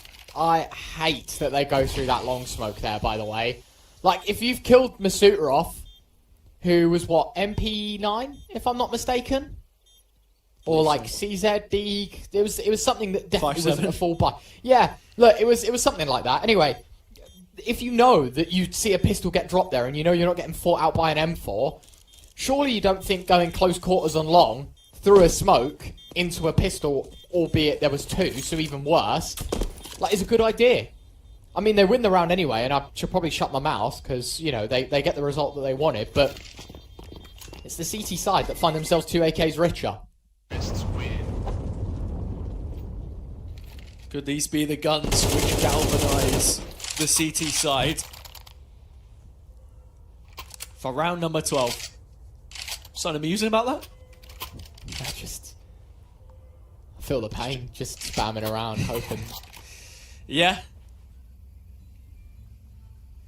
I would say I've seen crazier, but, you know, you pick up a kill there and all of a sudden, ESIC are involved. 11-10. Hotu up for now. AWP both sides. This is the best purchase that we've seen 9 with all map long. Despite the rounds that they were able to post on the T side, they come into the CT and it's stricken. Hotu only with a single loss in the 10 rounds that have been played so far.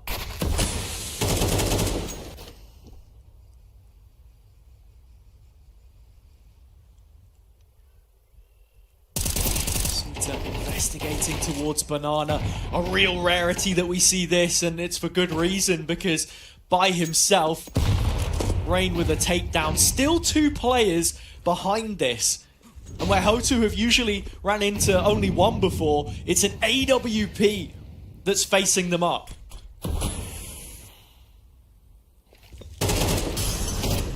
Refresh to start, but it's traded. Again, another response. 3v3 numbers dwindle for both. But there's still 40 seconds, Harry. They've got choices to make. Do they go A? They want to stay at B? The smoke that goes up will actually give them little to no time to get on the site. It just looks like a straight execution. They're hoping that Sound will be falling back to a deeper position on A, that a rotation was called. That's where both of the AKs were. But it's still this AWP yet to be uncovered that could be their worst nightmare. And out from the dark it comes. Rolls in the corner. The flash has gone both ways. Nobody knows where to look. Finally, his position is revealed, but Mizu can't transfer everybody together. An 11th for 9. The scoreline tied once more. This one is going the distance. Now there's room for OT.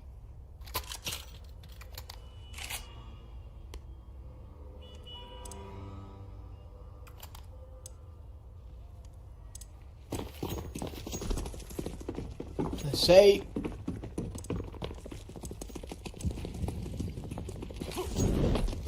What have we got in store for us? Round 23. Early molly up towards top car. Another one. Oh, the peek round the corner. And Mizu, he lost himself. No, not like this. Why would you swing through the molly? Into his own. Born into this world by Miss Mizu, taken out of it by Mr. Mizu himself. A player down, Hotu, in this round of all rounds. And despite the pressure that they put on B early, it's very quickly been sussed out by 9 as a complete fake.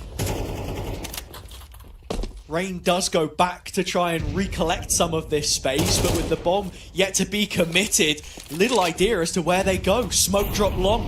Hotu casting an iron wall across the map, but Sound clatters them back. 2 kills, 1 more underneath the balcony. Rain on the trade and left in a 2 versus 1. A single player on the A site that he has to beat. Still, for whatever reason, Mantu hanging around towards spawn. The steps have been heard. He's only just been called over, but it's too little too late for Rain. Misuta winning the round for 9. Map point on their pick at long last. My word.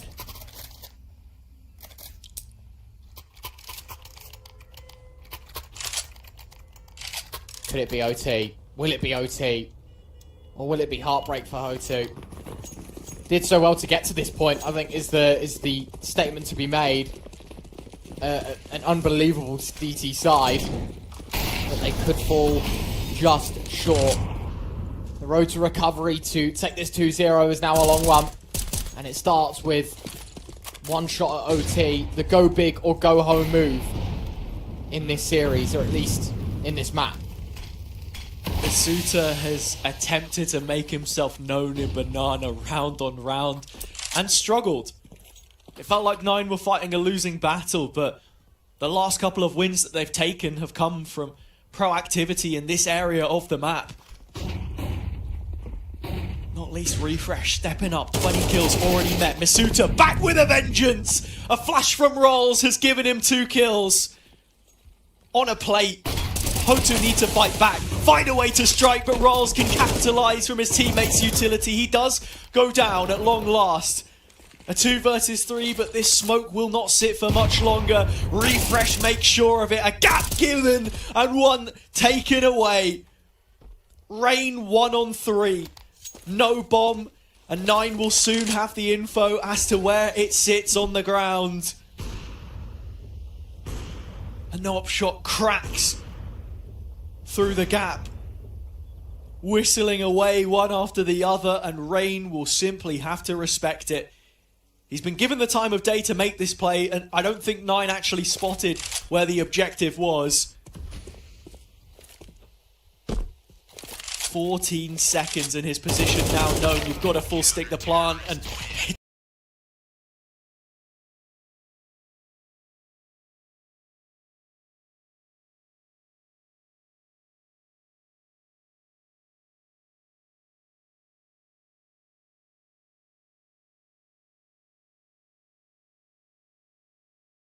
a requirement between these two sides. A playoff, a main Swiss slot on the line.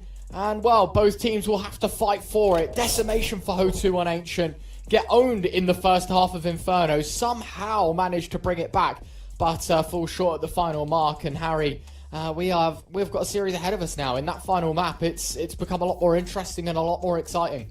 I think it has, mainly because Hotu gave us some rounds to get excited about, to shout about at the end of Inferno.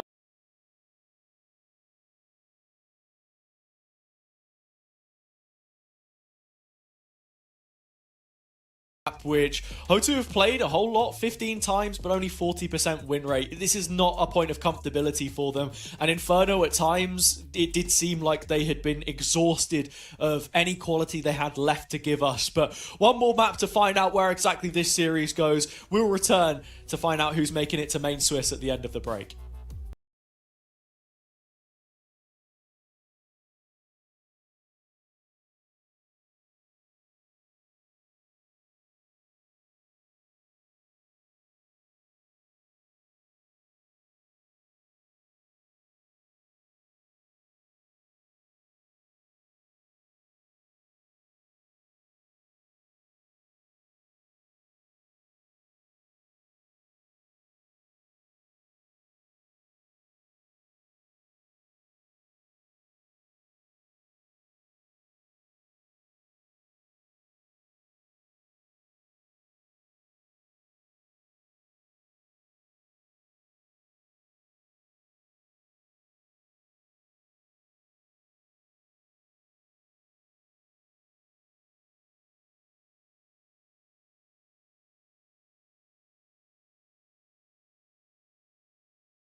on to Anubis, a map which Hotu aren't very well experienced on, or at least haven't had the results to match those numbers.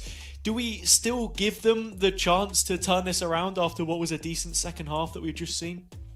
I think so. I think with the way that they're conducting themselves through this BO3 as well, like, you got to think Ancient was still part of this series, right? Like, as much as we want to talk about Inferno, Anubis is one of those maps that will obviously make or break these teams, but will rely on the previous 2 maps worth of experience, right? And Hotu, as you can see, look, they went 9-3 down at the half. They managed to deliver just about the win here, 9, but it wasn't an easy one at all. And Hotu have managed to make map 1 look convincing, map 2 look questionable for 9, and so heading into Anubis, what's the strong suit right now for 9, right? Like, yeah, sure, you can say that T side of Inferno was strong, but they lost 8 rounds. They nearly lost the game entirely, to be honest with you. I think at one point, Hotu were 11-10 up. So, yeah, look, I think for me at least, having a quick look at the scoreboard, you can see the top performers of 9, the combination of Refresh and Mantu is what really drove them to success in this second map.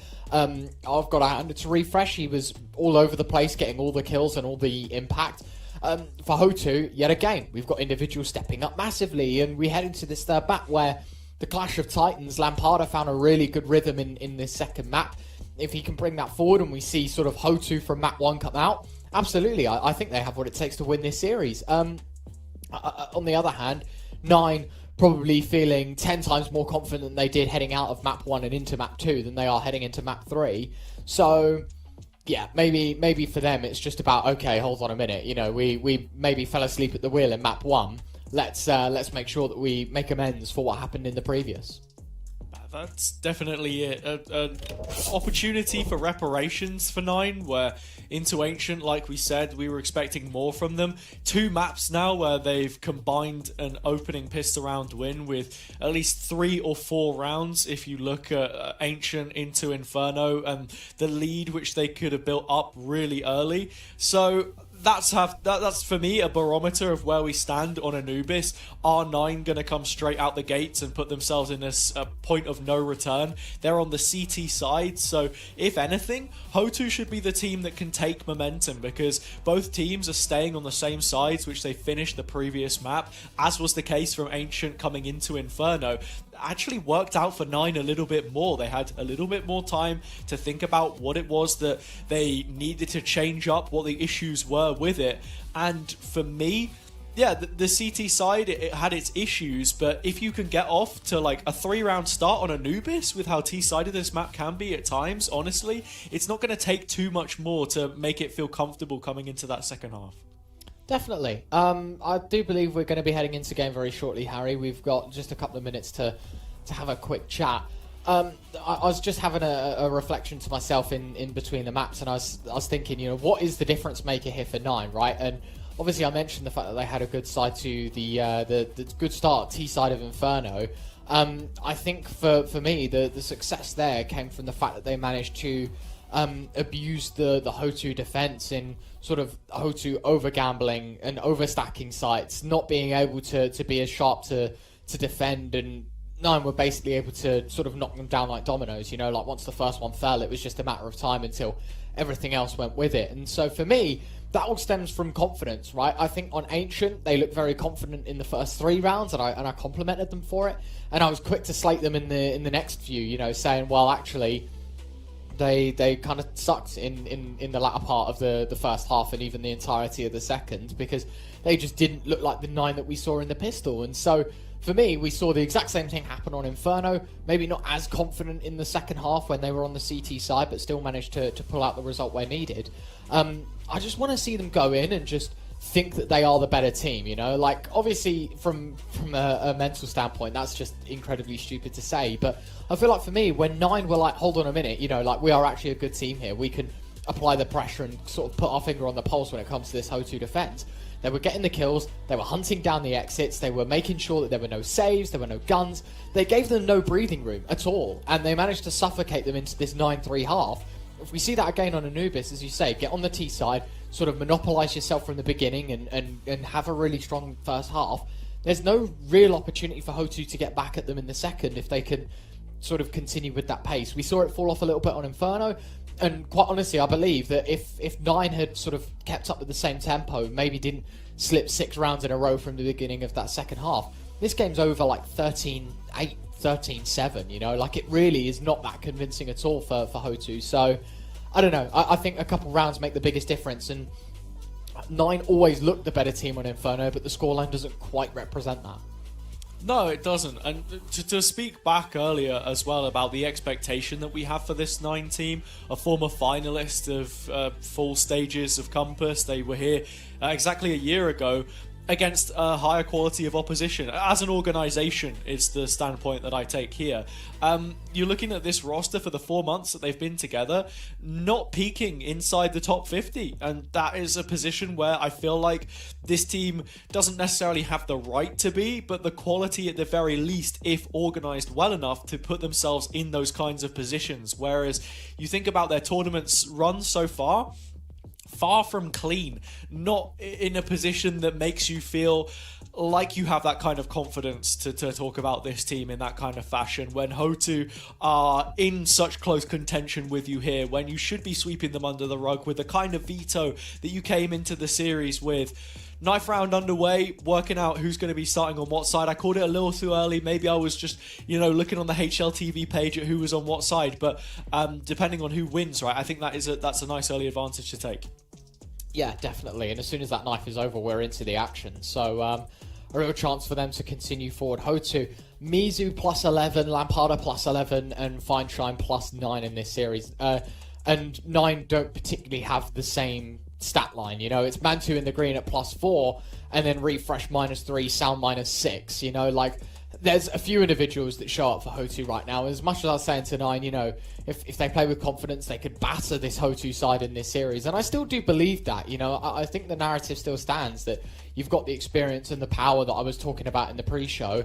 I think for Hotu, they've quite quickly surprised me with how strong some of these individuals are. Mizu has been having a great series. Lampada really stepped up out on Inferno, especially in that second half, and it feels like the rest of the team is starting to come into their own. And if that's going to be the case at a pivotal point in map 3 that decides your run in this tournament, or whether you have to play a 2-2 decider in Swiss, then so be it. If all 3 of them turn up, maybe they do just drown out the noise that I've just created for 9, and they give no opportunity for the European squad to get stuck in at all in this map, just like we saw in Ancient. We'll have to see if that's the case. I don't have any information on who won the knife, but I think we're waiting on one player to say that they're ready, and then we're in it. Yeah, man, I don't know. What can you imagine? You're waiting for the decider to start, and because there's a 60-minute timer, like an hour on the knife round, they just spent the whole time running in circles to see how long they can delay it. We are just waiting, on one guy to come in. I'll be honest, it's Refresh. Maybe he just needs to hit F5, get himself refreshed back in. Oh.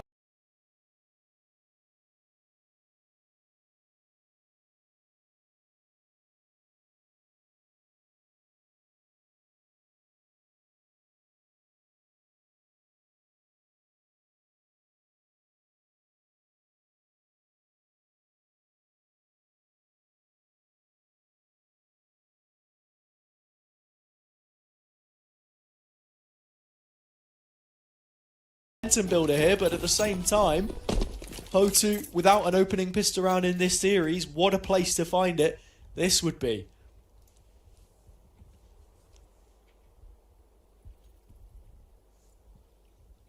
Mid pressure is just deathly silent right now.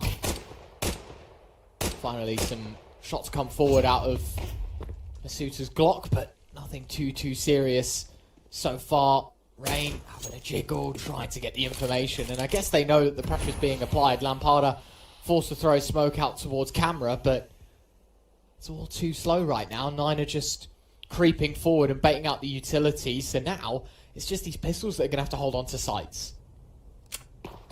Shine lets them pass in through security. Lampada getting 1. Still numbers on this site. Close proximity of the CTs to make this an issue, but 9 are just doing what they do best. The first round of the map will go their way for the 3rd time in a row, unless Ants can win the 1 versus 4, but it's rigged against him. He will be gerrymandered out of this situation. Rolls has got the first. And on site, sound is low, so that's half a chance once Mantu is gone. You've got to be joking, not like this. It's a 10-second sequence. In fact, no, he's got the kit. He's ran rings around sound and refreshed the last one left. We'll be happy to hear the steps echoing off into the distance because once Ants returns, there's no real time left to win it out. He has cleared the board of every single T player. Yet the round has evaded him still. And it's crazy that he even lives to tell the tale. Kills 4 and survives. That's a lot of money in his pockets, as you can see. He's just gone for M4, half armor. Kept the kit. He's still not quite there, but a force buy that's going to have some power to it. Some potential. Fair play. The fact that it was a 1-on-4 and he kills everyone. Sure, not winning the round, but dangerously close, and 9 taught a lesson quite early on apparently. Yeah. Don't mess with Ants. He's had a quiet series so far. That is one way to make a point. Good game set. Refresh. Dead. Mizu tagged him down to I think 10-15 points of health and removed shortly after. Now they can start to press elsewhere and 9 through middle. Try and go B. Going into the rifle. Here's Ants again! And Rain by his side. Sound 2 back, making it a third on the swivel. It's a 1 versus 1, and this could be a 4-on-1 that Sound is able to turn on its head. Giving the shakedown to Hotu, but Lampada swings with pace out of E-Box. And they will get the equalizer. I can't believe my eyes. It's such a quick round. That's 2 1v4s, Harry. Nearly 1. First one was due to time. The last one was, what, 50, 60 HP in it, I think? Crazy, crazy scenes. But Hotu quick to equalise. And now it's the T side at mercy to money. 3 M4s, a FAMAS and an MP9 brought forward for Hotu. They've got whatever's best that they could purchase. For 9, I mean a force buy. Mantu on the Galil. Sound happy to drop it across and play Deagle no Kevlar. Force after force, both teams trying it. The fact that it comes off for the CT side is the more poignant for me because you see teams do this. I don't know if you heard, but Neokai's got a spreadsheet. He's been counting them up. And sort of over 2/3, those 60 out of 80 aren't working out in favour of the boys in blue. So Hotu give themselves a chance, but 9 still very much in this. Deeg being heard, that spells investment.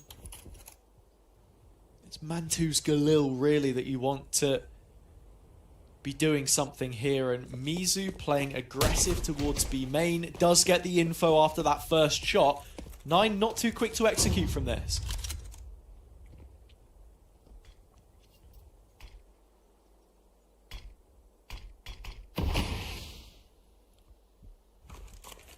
Left side sight smoke. Gonna bring some resources towards B for Hotu for themselves. It's not even any B pressure. Rolls to peak first. He gets removed by the FAMAS, and I guess that takes the wind out of the sails of the B push a bit, but they have found some space in mid, and a quick dive to camera. A under serious threat. The bomb just in the open. Harder to pick one up. A second with the M4 as bodies keep crawling his way. It's now a 2 versus 3 team damage in the mix. Masuga thought it was an enemy, and there's no time. They just saved. Tuck tail, save face. M4 Galil kept forward, but they're now going to have to rebuy again when this one traditionally is an eco. Yeah, this is turned very wonky for 9, where they were stringing multiple rounds together, usually winning the first rifle of their openers. Instead, Hotu have immediately reversed that initial result and are picking up steam themselves on the CT side of Anubis, no less. This map has not been a happy hunting ground for them, but easy enough at the start. Find it a little surprising that Rain stays on the mid angle after taking that fight in the previous, but the proactivity certainly been an asset to the CT side so far. They get decent info. Nobody spotted on the A cross. Lamparda spamming back and a bit of damage dealt, but nothing to write home about.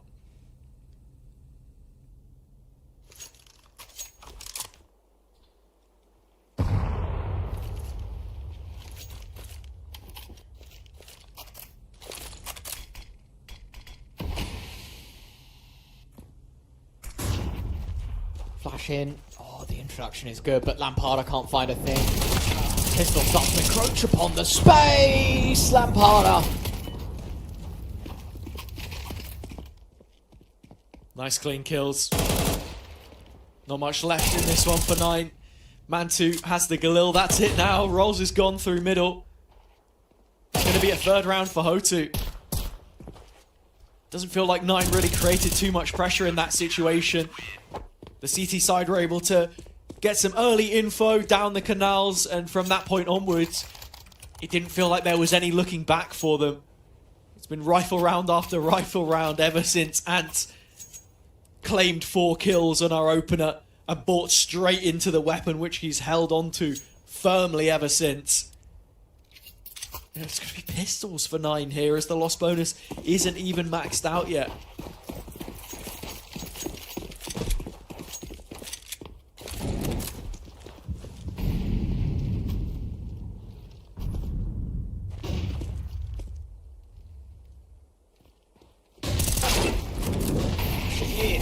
Shot from Refresh. B-pop! Oh my god, Harry!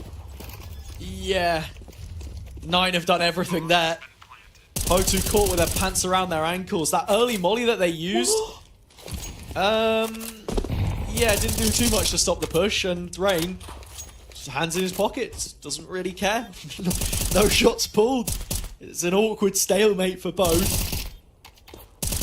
Fluffing the lines, and we go off script in round number 5. 9 getting themselves back on track. Rolls 2 dinks. Can't find Rain.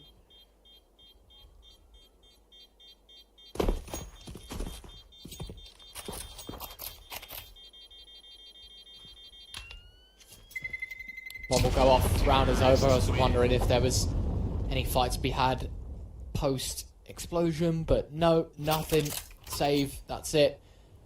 Guns will get dropped and Hotu will rebuy, but out of all the rounds played, Harry, that's the one I expected Hotu to have sort of clear cut. Instead, it's the complete opposite. B-pop, they get absolutely ruined by the Tech 9s and Ds. From all of these defaults, though, they had the information. As I said, the first molly comes out, you only have one more beyond that. Hotu have played quite lax towards the A site, so for the first time, 3 players here again. A little more on the dark side. Attempting to take info, but not all too much gained. Instead, preparing for Fine Shine to flash them through. They do damage onto one player, but Sound surviving and doubling up. 9 with both entries towards the B site, and that's where the bomb will sit for now.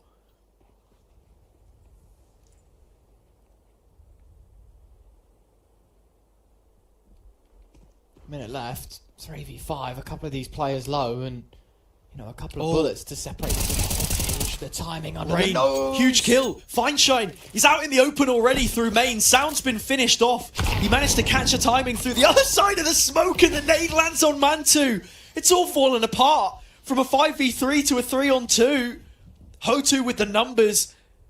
A chance to get back into this. Rolls walks into an open B site, but from way downtown, Lamparda finishes off him, putting Refresh, the top player in the server on Inferno, to a sticky swat on Anubis. He'll just pull the trigger and take down Fine Shine. The bomb in his stride, but 2 players right in front of him to beat, and the molly has bought plenty of time.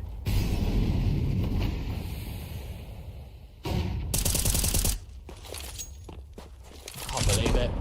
Has to give it up. 3v5 to 2v1, and you're right, there is no chance that 9 can wiggle their way out of this one. It is Hotu up to 4. And Fine Shine, that 2k means absolutely everything. all the kills, to be honest, that just managed to make it fall into place. And 9 now on a rebuy, but it's not going to be the best. They have got 1 Galil. Other than that, it is pretty solid. Mizu on an MP9 for Hotu here. Yeah, it's just the concession made with all the kills. Hotu not quite able to make amends. Their economy still hangs in the balance, as does Nine's. Mantu back on a big green. Sound fighting the good fight in B main, but he's by himself, and with that flash over the top, another re-engage, Mizu keeps on going, and once more this timing round the side could be everything. Sound's dropped the deep molly. They know where he is. The headshot angle does benefit the AK, but he can't hit the shot. Wow. So Mizu gets one back and takes so much space on the map with it. That's a tough watch. Now that the CT side have the advantage, it's all about playing passive. I think Body spotted out towards middle, and Sunshine expecting it to be the AWP, but apparently not. Or maybe just overzealousness. 45 seconds, Molly dropped at camera. It's going to give Rain some space to walk in towards a main. And if Refresh loses this fight, there is no way that 9 could be winning this round, or at least should be. 2 players strong in main. Down to the final nade on the Hotu side. It's a flash on Lampada. And he's all trained towards Fountain. Rain up close, gets the first. Don't know about the second. There's Lampada. He still has the flash. He's not going to be able to find a way to use it. Taken down first, no scope. Mantu Mizu in there, 1-on-1. And repossessing the AWP. He steals the round away. A 5th for Hotu. And the MP9 of all guns was what got it started. The same that sets up the finishing blow.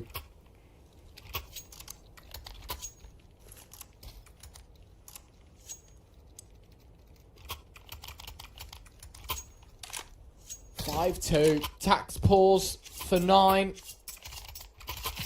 Understandably so, Harry, because it's a couple of rounds now where you've made it mighty fine and couldn't really convert. The Sound 1v4 I know is a bit cheeky to throw in the mix, but you've had that round that could have been Sound's. That one definitely could have been yours, especially with Refresh killing the main player off, and then all of a sudden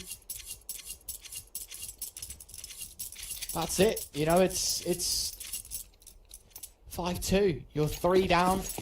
You're on an eco here, so it should be 6-2. And for a map that is T-sided, Harry, you know, in every sense, statistically, even in this matchup, 9 do quite well on their T-sides. I just didn't expect them to be 4 rounds down. Yeah. Look, 9 got their pistol, but it's even worse than the last couple of maps that we've seen. It's so much worse, I should say, because you didn't even pick up the second round, where usually we were accounting for 3 or 4 to slip the net before Hotu put themselves in a position to fight back. Still figuring things out from a money perspective, but this is one way to put cash in pocket. Lampada gets a double, as does Rain, and makes it a third. A multi to set them 4th on 6. At the very least, with a tied scoreline on the half, all roads point towards Hotu taking this one home. I don't know, that's just how it feels early doors.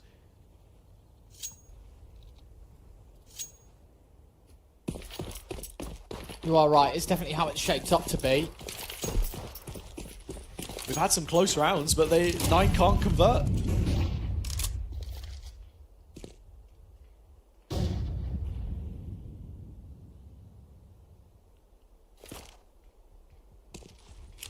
Are you a Hotu believer? I think the biggest adjustment for me on this round is 9 have put a second player towards B main, so they're ready for any kind of proactivity, which is exactly what Hotu go for. It's a boost to the headshot angle. A totem, a tower of 3 players on the other side of the corner. Sound is here.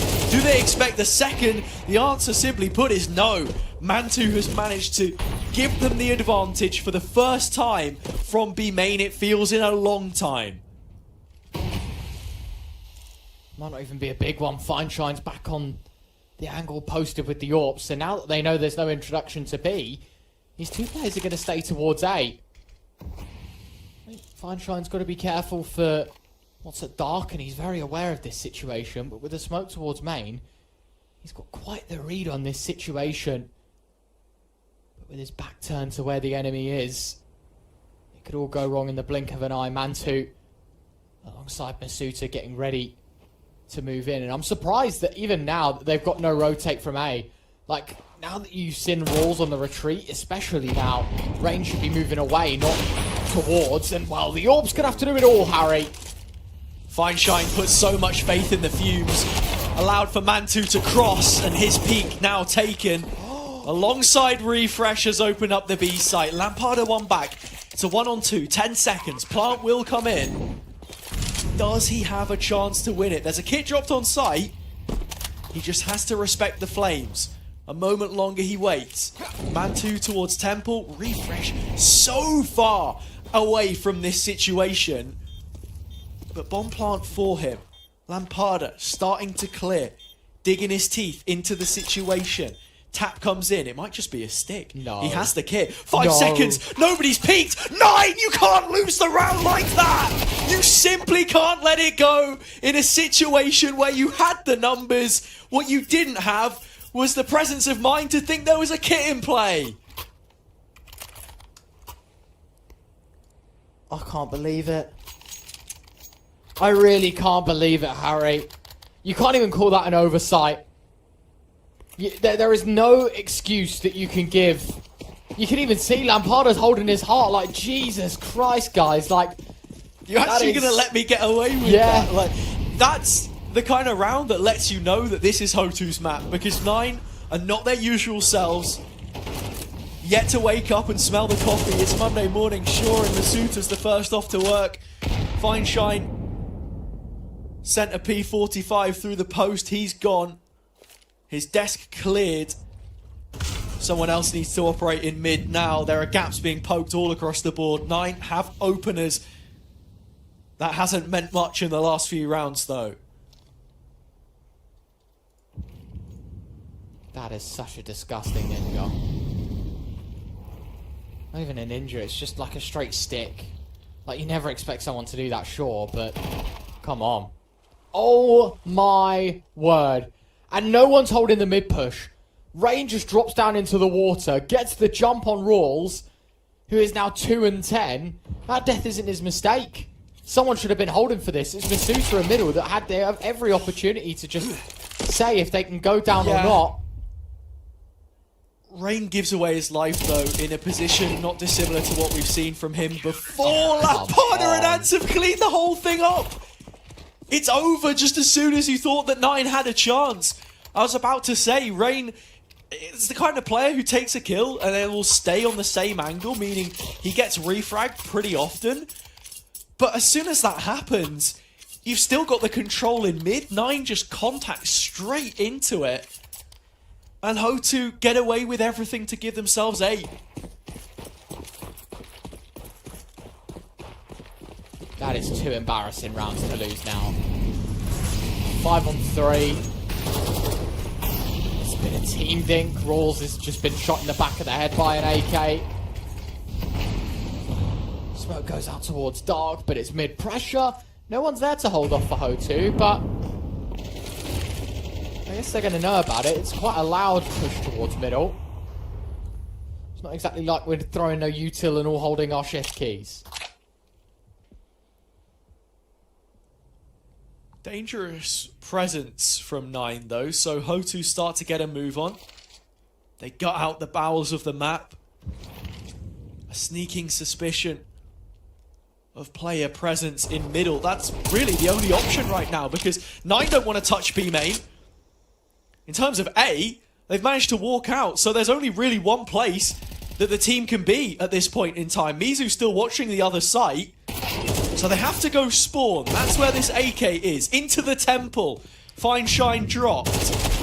All the way back through CT side now. In fact, Mizu looking towards Cave. He'll land a shot. The dink goes back. A 2 versus 2, and the retake coming from the other side of the map. It's been completely flipped. Rain on this edge of the smoke. Already pretty much been able to cross. Mantu gets one, that's all. It's onto the shoulders of Lampada, knowing about the low HP. Wants to see what he can get done. Flash comes in. It drops. A clink. They hear the sound. They know where he is. So many steps. Both players in the corner, but Mantu does deal with the situation. So 9 hang on by a thread, but they need a little more.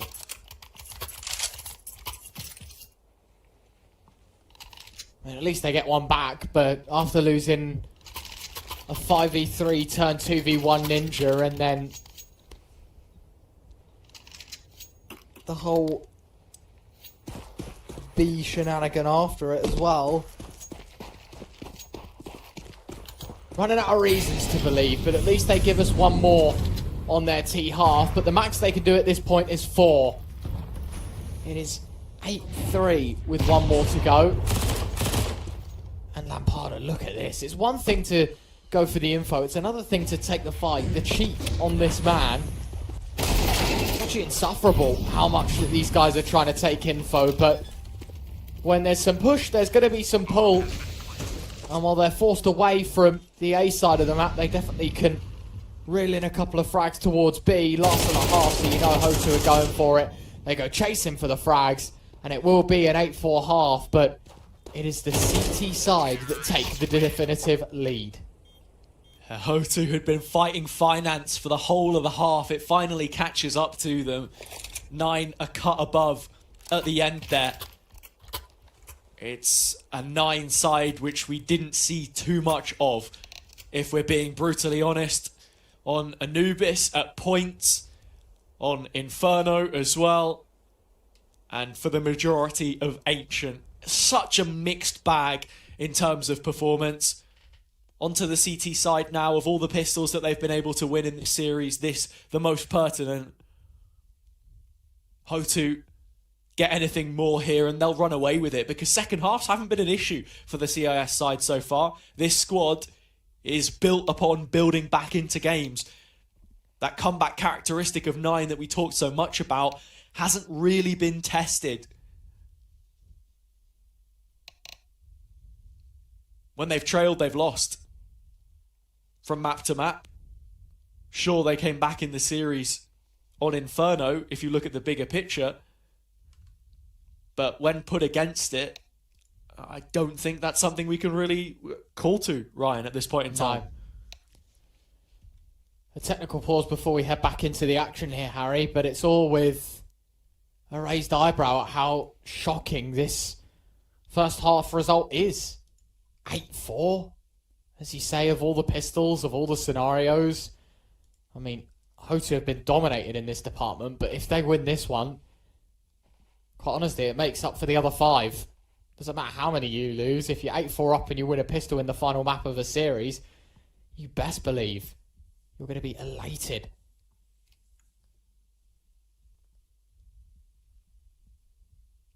Just while we wait for this game to resume. Rumblings in the CS scene at the moment. The big talking point of the day. Simple making his return and dropping a point.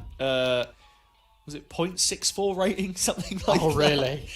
When you find out your GOAT is washed. It's like seeing Lightning McQueen fly off the track as the new gens come in. I didn't even see, honestly. Like, I knew he was playing today, but I didn't know the rating. That's a tough pill. I think it's hard when you take so much time away. Honestly. Always is. But it only gives me more respect towards the other names that have kept continuing onwards. I think, you don't want to let go of any legacy that you may have. I think it still stands and go, but in CS2, as unproven as the rest. As Hotu would have been on Inferno. That was water under the bridge. The same kind of water that they stand in right now as they inch ever closer towards a B site where only sound stands. 9 have put almost everything in this being an A split. Fine Shine should give them a test. It's only him though. And the timing is off for Masuta to spot the mid-info. Mizu has the jump and finds the kill. Yeah, Rolls has got the kill towards water, but that's just going to pull the trigger. You have to go B and fast. There's a left side smoke. It's late. Doesn't matter. The bomb's going to come out. It's going to get out on site. They're going to secure a plant. And Sound, I don't hate what he's doing. He's playing passive. He wants it to keep his life and make sure that, you know, he's not the reason that the numbers go south. But it's 9 with this 2-man flank. It's going to have to pull up in spades. They're the team that need to get back on set straight. It's all 4 remaining players with Kevlar. There's no kits, there's no util, nothing in play other than just the weapons that they've got in their hands. They need to make it work. Lampada, good start. Rain, Mizu, refresh with 2. Can't make it anymore. And that is 9 on the board for Hotu. 9. Their setup was tailored so heavily towards that being an A play, like I said, and Mizu catches a crazy timing to cross middle and get the jump onto Masuta, I think it was, and just a really frustrating kill to lose. So much control lost. That rotation for the CT side cut down. Even when you have the info, when you've spotted 2 players jumping across into dark, the purchase is here. A force is unfavourable. The realization will be made that this is a 10th for Hotu. And you can see Fine Shine calling the mid round right now. 5 players stacked on B. That's not where you want to go. And they can't sit tight forever.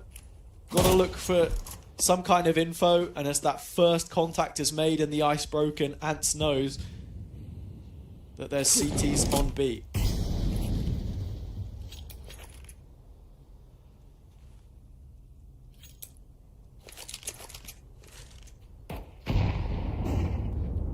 They towards the doors. Tucks tail into the smoke. This is dangerous because there's lots of players on the other side as it fades. Plenty. They get the Galil.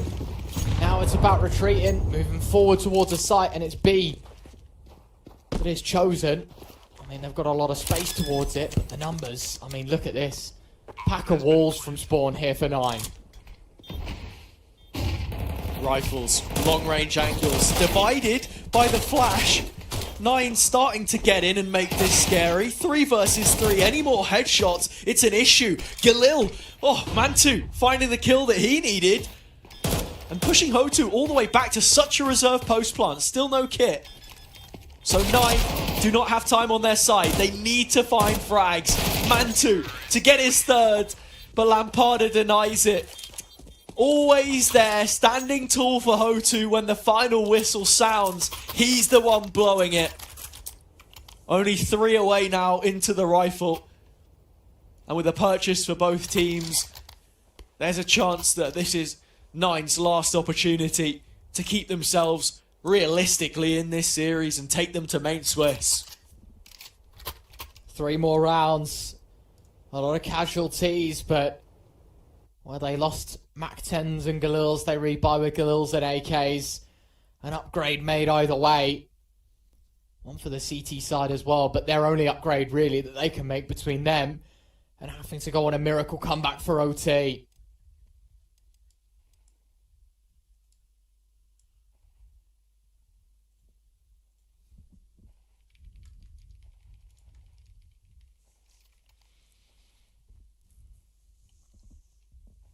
A little bit more time to think. 9 have been playing round after round in this series, Ryan. They have not called timeouts very often at all. I'm thinking about the amount of extra ones they have left over. Probably 6 or 7 from the previous maps. We've only seen it happen once or twice. Hotu happy to play this momentum-based game from their T side. Creating the pressure in mid, molly camera, smoke towards temple, long rotation for Masuta towards A, which is just going to make it even more difficult to get into B. Execution coming through, trying to hold up their end of the bargain. A couple of picks found, but look at Mizu. It's another trademark lurk for Hotu, but Masuta has fully cleared it. Lampada left. And for all of the moments that he's delivered so far, this one is out of his wheelhouse. Rolls equal to it. And so 9 will find 5 and give themselves a lifeline.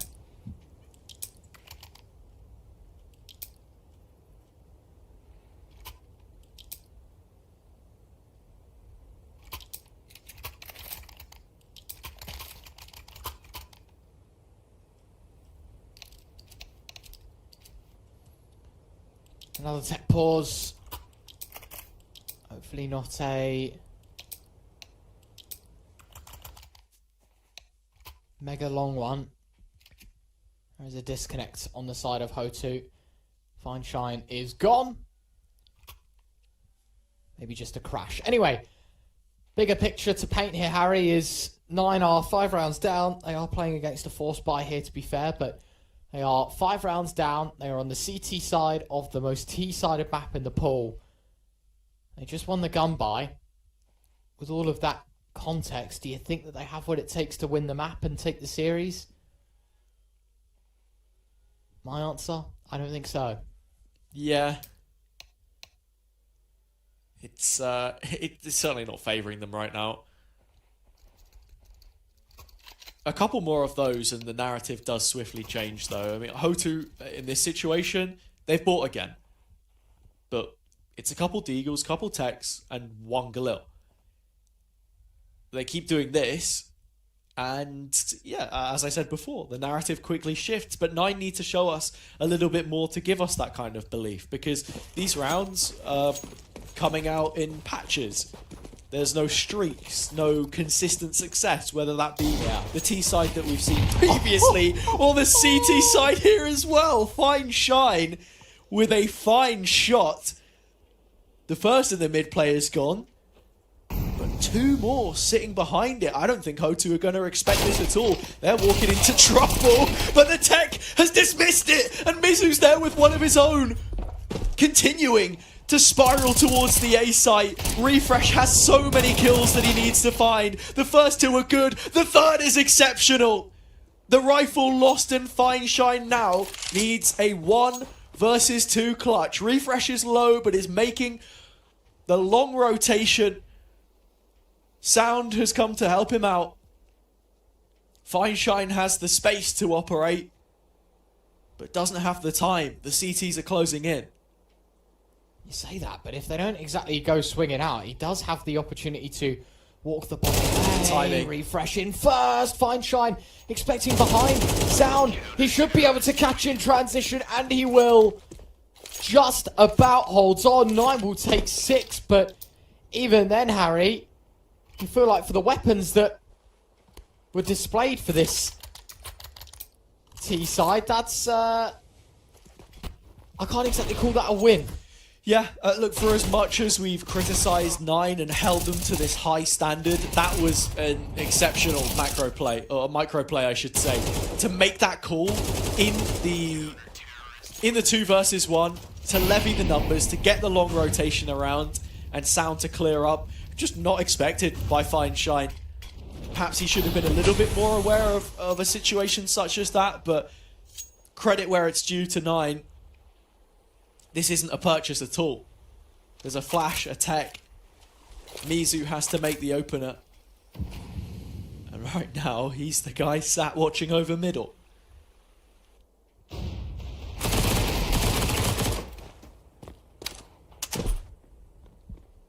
We'll pretend we didn't hear the first half of that gunfight and just say that Rawls has found the opener. Speaking of, oh Mizu's my word. through! Wait, has this been commed? Okay, it has. Thank Lord for that. They do lose refresh on site, but all is well. They managed to walk away with a winner. It is 10-7. And I know I called into question if we still do believe. Right now, I don't think I can still say... I know for now I still can say I do not believe, but... Sorry, that's very confusing. I don't believe right now, Harry, but the gap is shrinking. That's the point I want to make here. They're already 3 rounds down now, and winning this one resets the economy once again for Hotu. So, The next time we see Rifles out on the T side, should they lose here, will be in round 20 when it's 10-9. Yeah, okay, put it this way. I believe if 9 win this round, yeah, you're up to 9 then, probably. 9 on 9. Yeah? Depends if Hotu want to buy up again, though, you know what I mean? Because they're maxed out the loss bonus. These rounds haven't exactly been comfy.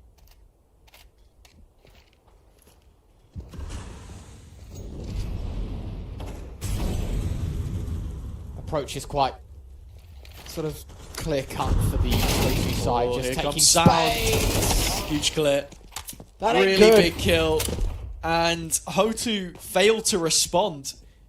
Instead, 9 getting active in the mid round, find the kills.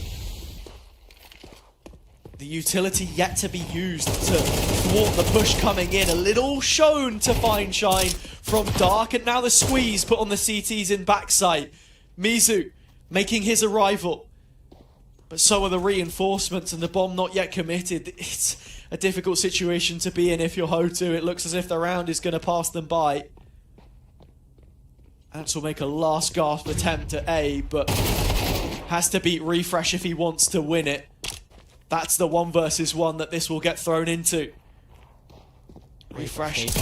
He's disciplined, and that's exactly what you need. Didn't go chasing to look for the pick. Ants had a lot of clearing work to do. His work is cut out for him. That is number 8. And I'm starting to believe. Counter-terrorists win. And there you have it, a step closer to no longer being the team doing all the chasing, which would be quite a nice surprise, I think, for the 9 side, who have been nothing but second best this entire map so far. Starting to prove that maybe, just maybe, they can deliver. I mean, the saying is better late than never, and it definitely does apply here as well. As I said, at 9-10, the Rifles will come back out for this T side. For now, the interim round just an eco.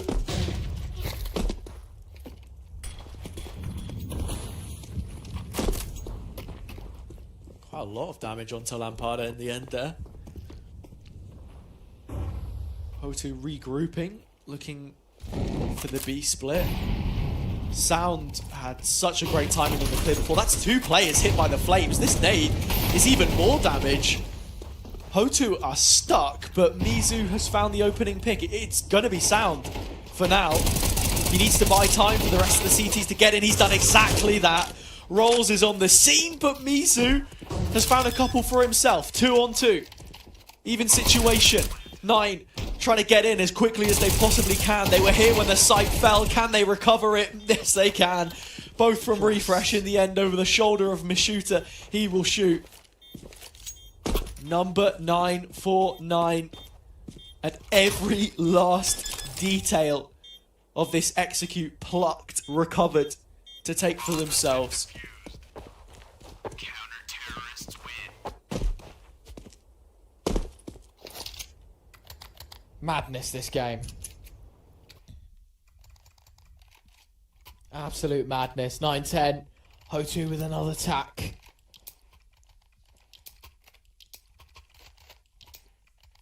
A lot of damage done, but the CT side, enough money to stay afloat. For Hotu themselves, I mean, AKs across the board. There's even the AWP out in the hands of Fine Shine to match that of Mantu's, but utility-wise, there is some deduction. But this is it. Biggest round of the lot so far here, Harry, and this really does sculpt how the rest of this map could go. Hotu win this, back to winning ways at the most important time. Losing this means they forfeit their lead despite having a staggering start to this third map. And could just fall off a cliff completely. Does seem that way. Fine Shine knows. He could have taken the shot, but Mantu is quicker. Felt his position may be compromised. And it's exactly the case. Fine Shine has really struggled this map. 8 and 17, but someone who hasn't Lampada. 20 and 12. finished the previous on 20 plus kills, will finish this one in a similar state. Ants has gotten out on the B site. Bomb still dropped towards spawn and 2 more players that they need to rotate over. Launching the util out. Rawls has been spotted in dark. The AWP fires off but doesn't connect. Now a 3v3. Mizu just wanted to get out. Yeah. He just wanted to leave because the bomb was dropped towards spawn, and while all of this is happening, Lampada has completely opened up the A site. Rain can get there and try and plant, but the onus is on Lampada right now to be jumping upper through camera somewhere to find an opening pick, an advantage that can plot this back on course in a 2-on-2, and there it is. Rawls is collected. The information now as to where this execute should be finishing. Rain running as fast as he can to get that C4 on the ground. Has a smoke, a flash, some setup for his teammate. 10 seconds. Once the time is accounted for this plant. Lampada still up close and Rain will join him. 9 a split. And the AWP in the hands of Mantu makes this clear. With any velocity, so much more difficult. Was on the angle for a moment, but still worried about the jump up. They are biding their time because 9 have plenty of it. The kit in their hands dictates the situation. Misuta with the opener back. Rain still alive, still looking for the fight onto Mantu, but the pistol is drawn to pull them over the line. It's 10 all from the 8-4 half. 9 have brought us back up to an equalizer. Why on earth are you playing so separated? Like, if you want to take the fight to heaven, I don't hate it, you know, but do it together. Don't have this weird setup when one person's playing for the bomb and the other person's playing for the contact.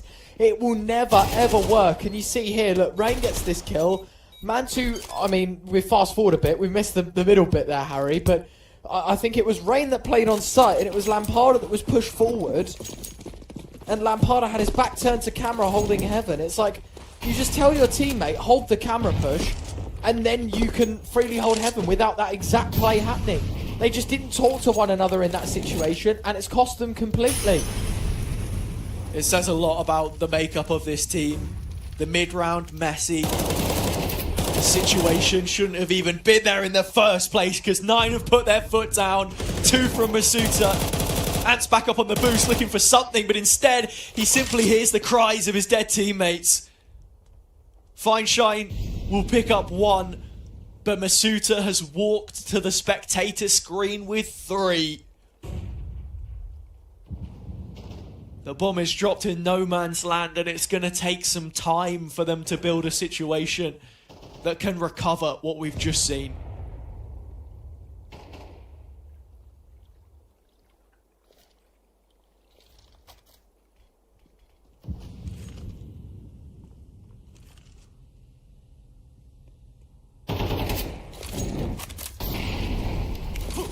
Be careful. Now mollied off his ants.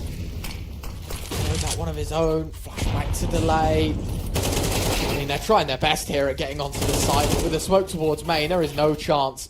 9 are just holding onto the ground that they have. Mantu's got the flank. Fine Shine is stuck. They don't have to peek. The moment he sees him, he'll shoot and he'll kill.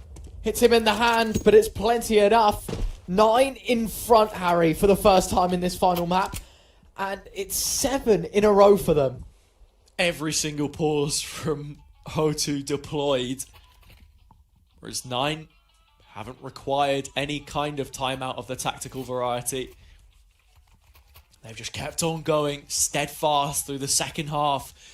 And that comeback ability that we called into question has popped up at exactly the right moment. 10-4. Ryan, that was the scoreline. 7 in a row has sent 9 back to the heavens. Both of these teams coming in 2-1 in the contenders stage. 2 rounds for 9 to make it to main Swiss.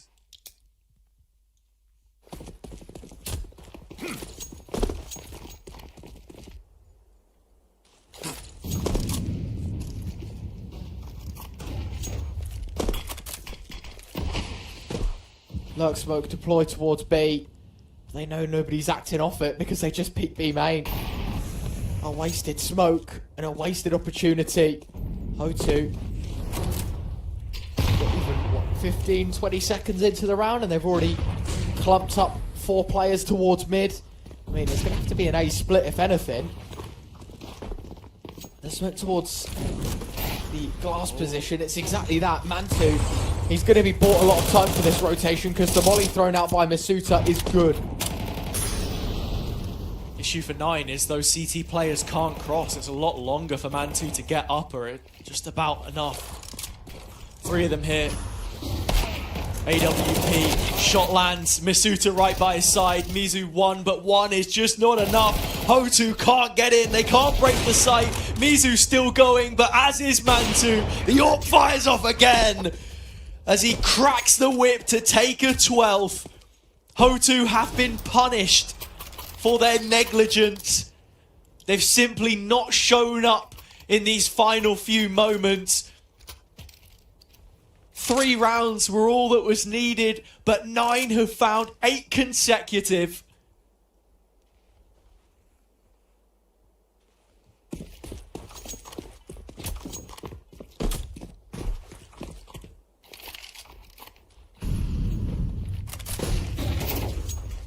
Oh, this is insane. How it's gotten to this state in particular. This one was a winner, I thought, for Hotu. I really did believe that. Instead, they have been denied of every opportunity ever since they found Ted. Nade into the smoke! That's bad! Another 4-1 split. Dark working out. Lampada finding a couple. The round is done. We're going to the full extent of regulation, and Hotu have given us a game. It comes right down to the wire. And in terms of that execute, like I mentioned, another 4-1 split, the brunt of it in main. 9 this time without proactivity, forced to invest the incendiary to stop anyone merging into that smoke. Not quite having enough to shut down the execute as the smoke blows open. Mantu has a target-rich environment, just can't find one. Mizu the only that falls, but his entry picks have been exactly the frags that Hotu needed. They will have guns in the 24th, and for 9, it's a little bit more dubious. Yeah, I mean, you mentioned exactly the point that I was going to make. Look at the money that this side has heading into this one. It is the last of regulation. Rawls is 1900, Masuta's on an MP9, Refresh on a 5.7. There will be an upgrade to a FAMAS made in between all of this. We are running 2 guns that aren't premiums in the final round of regulation. They're going to use the tech pause of their own to talk things through because, as you say, Mantu probably should have found 1 minimum there towards B main. Instead finds nothing. The nade into the smoke gives perfect way for the entries to come in, and the rest is history.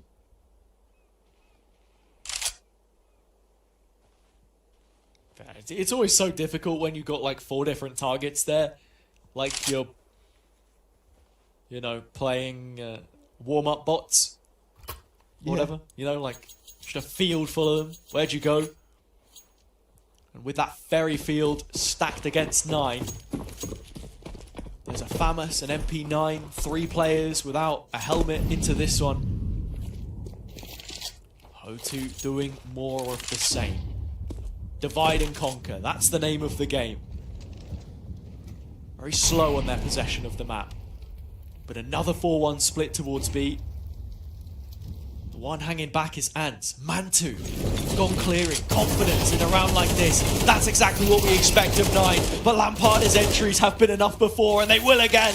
It tees up Rain. He's played in. 4-on-2. This one looks destined for OT. Unless 9 can find anything back. The smokes have kept them out. The only kit's on Refresh. If he dies trying to get out of Temple, there's no way that Mantu can recover the situation. Just holding on for a peak which will never arrive. It's dead in the water. It's DOA. Hotu are going to be making their way to overtime. When all is said and done, 9 didn't have enough in the most pivotal of moments.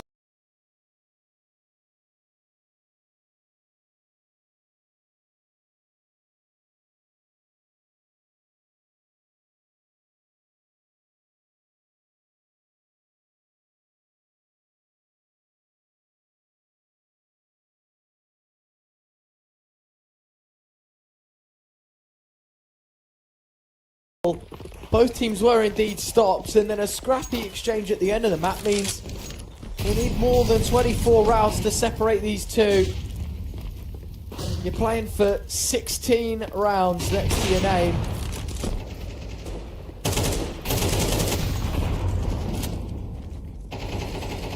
Let's see. Can 9 make up for previous mistakes, Harry? Can they put pen to paper first here? Hotu firing until the magazine clicks empty. All of the pressure being put on B main. Those final 2 executions move them up to map point, and Fineshine placed in the corner may just go up in flames. The molly's landed at his feet and the flash took away the sound. 4 versus 3. Numbers for 9. Into the AWP. Mantu has made matters worse. Refresh holding camera, doesn't need to peek. Already has the info. The 2 players on Hotu's side have already retracted themselves back to spawn, and the wraparound on B main is expected at this point.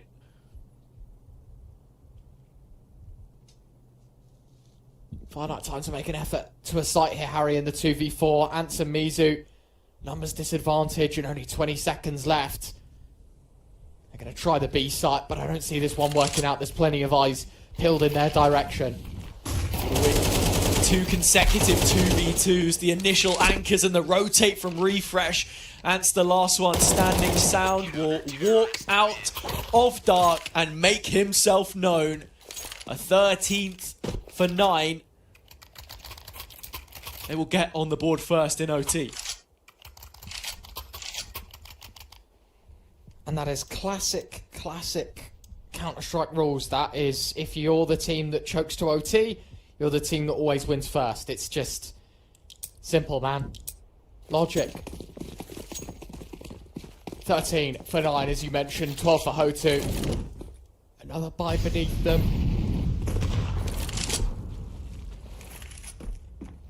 As they're going to use this time to try and make up for lost abilities.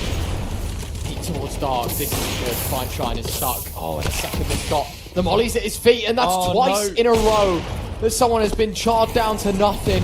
Mantu's just found another kill. Nade out from heaven into main. Lampada spotted, and Refresh doesn't just drop down. He drops down and moves forward.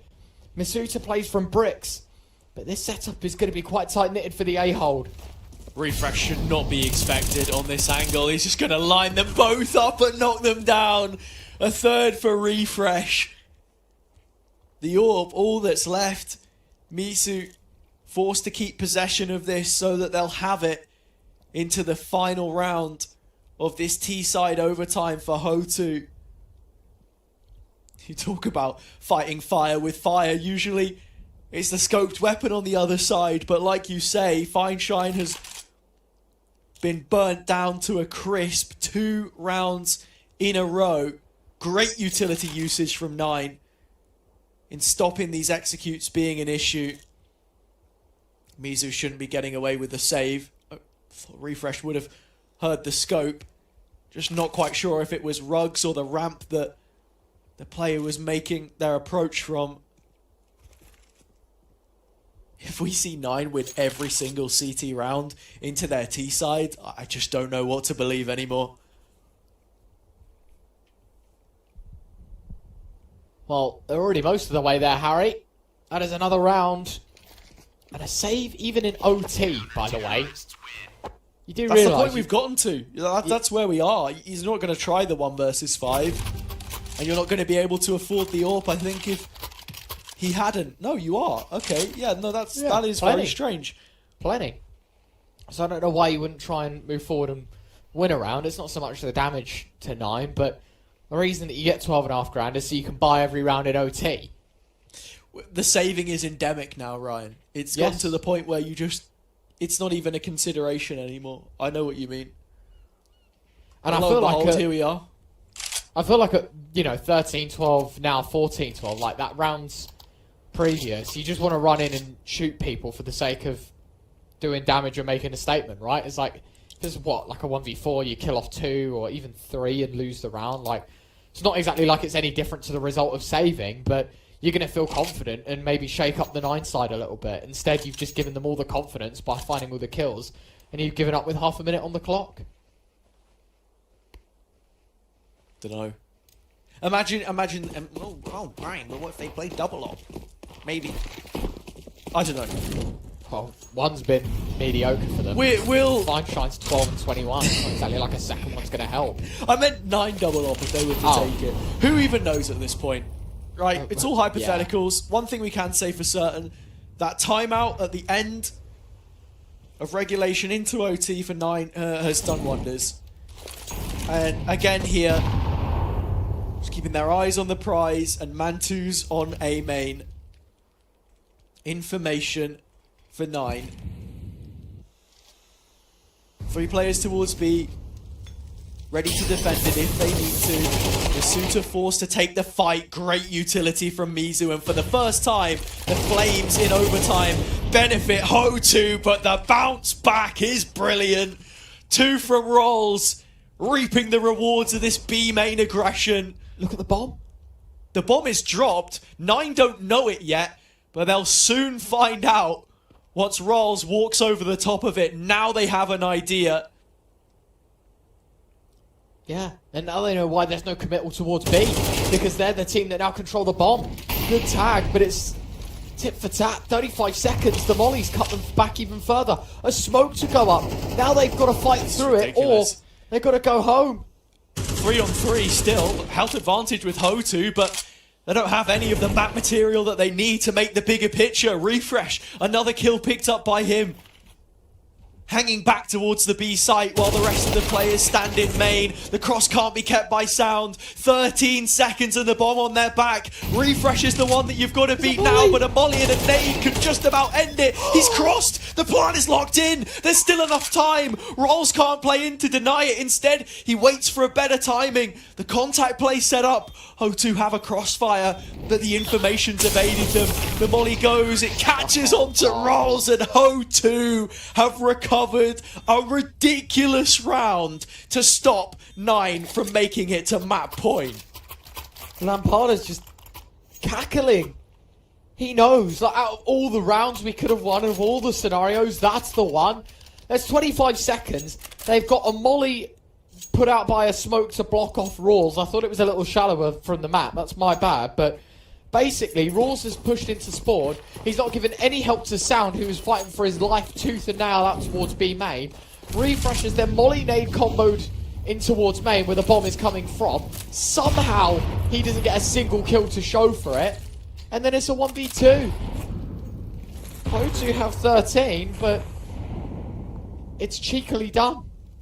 Been played pretty much perfectly by 9, yet still they lose. Not too much more you could have asked of them. I think Rolls is the one who might just be kicking themselves, or Sound I should say. One of the B main boys missed some key shots, and that ultimately allowed safe enough passage, if you want to call it that, to the plant. First 45 seconds goes without nothing. Not much happening right now. 9 getting ready for their first execute of the T side in overtime. Mizu waiting for a flash, a nade, something, some information. Misuta lost. That is all. Sound is immediately there.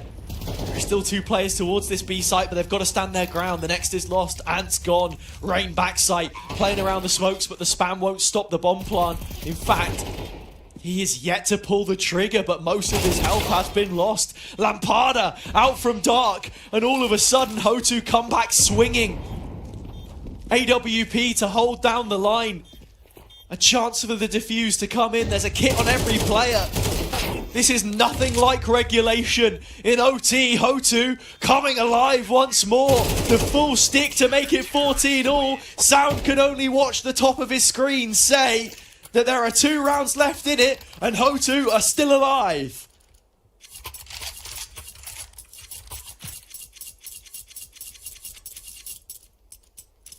Unbelievable. What is this game? What is transpiring in front of us? Tie game, 14 all. And Hotu now translates back-to-back rounds, 1 in either half. They've got 2 more to deliver on the CT side. And let's not forget, this is the half that Hotu made a name for themselves. It's where they built themselves up. Feels so long ago now. Both teams have said their piece. We sit at a deadlock. Flash for Mizu. It's wide, but just what he wanted at the spam onto Mantu. He's not stopped! Mizu just simply doesn't know when enough is enough. He pays the price of his own life. That bomb still wants the B site, despite the fact it's 3 players strong.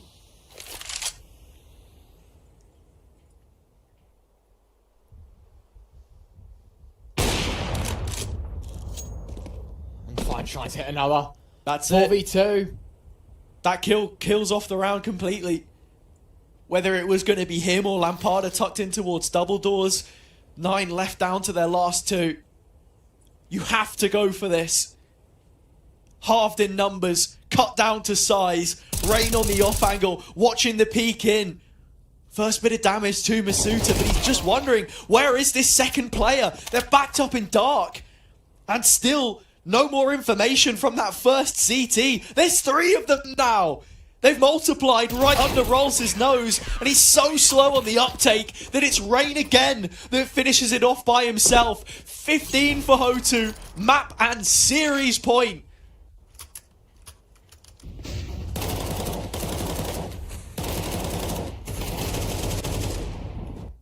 Unbelievable.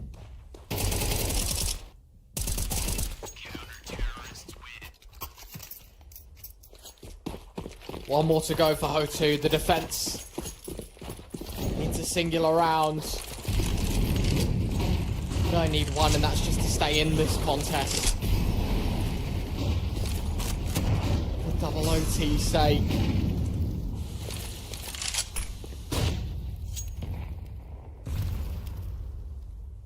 I mean, look at this. This is ballsy, isn't it? Fast mid push. Managed to take the space for what it's worth. 3 players right in the center. Another on either extremity. But incredibly passive. Ryan, 9 look afraid at this point in time. As the reality that they'll be losing this series and Hotu book their ticket to main Swiss instead is looking ever more likely into the final minute of play.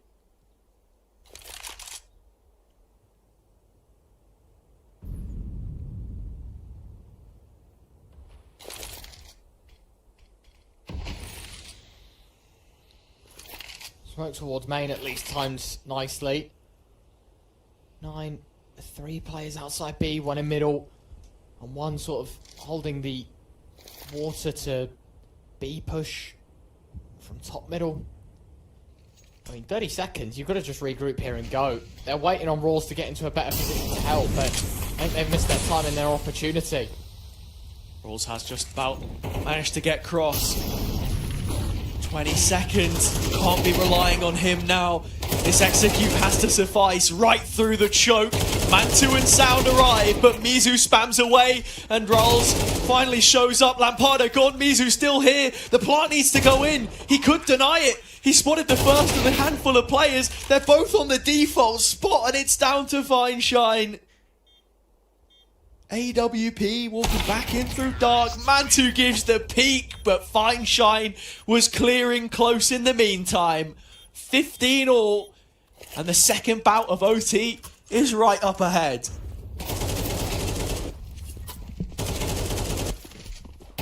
That's a hard watch, man. That's seriously painful.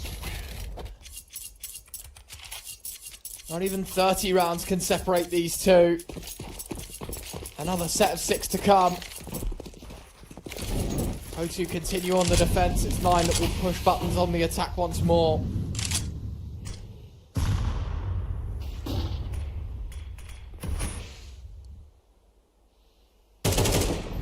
Dangerous stuff.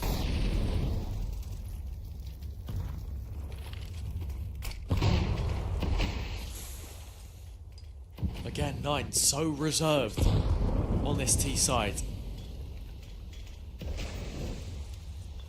Not leaving anything down to chance. Passivity, but structure. Both Sound and Mantu holding on to the B main peak. Hotu looking to create inroads through middle and A main instead. It's towards that right hand side where you can see the numbers are stacked.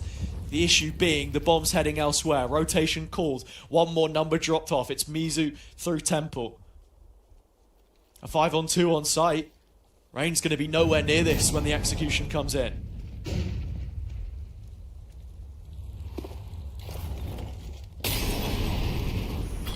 They're pushing enough util in to make it think it's a B play, and they're not actually committing off it. So there's going to be a third player rotated before they get to move into the site itself. And bodies on the line, 30 seconds left. 9 are going to go over checking angles here.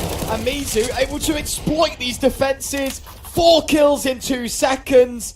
It's just Mantu left. 1 on 5. Answer's just shot Mizu through the smoke.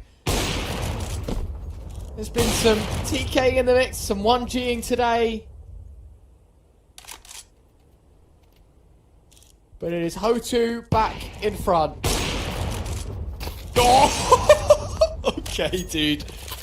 Yeah, Mantu's going to find that and most likely go down here. He does. What a bloody shot. Counts for nothing. Hotu happy.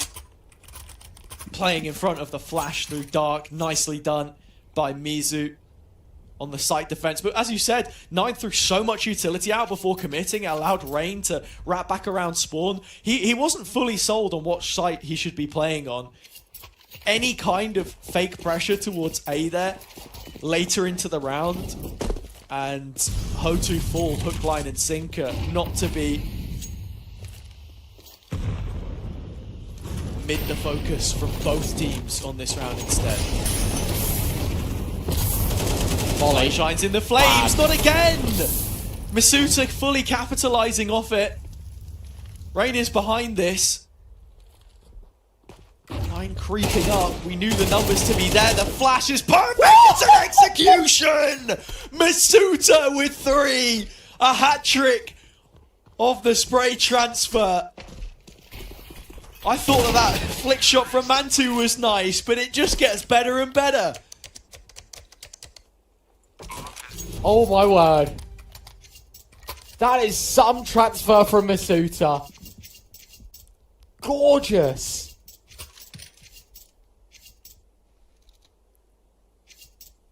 I mean, even if you're a Hotu fan, you can't help but have a smile on your face after that. That is Counter-Strike spraying to perfection. And it could not have come at a better time. 9 needed a round. Take one in on the T side. Give yourself a little bit more wiggle room on the CT side because they could win a second here as well. Masuta, I mean, yeah, don't blame him. I'd feel confident after that. Just charging at middle wants the info. Baits all of this util out as well.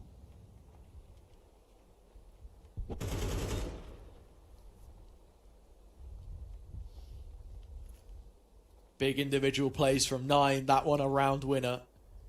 Into this. Double up, set up Hotu. Lampada towards mid. Cam just playing the pivot.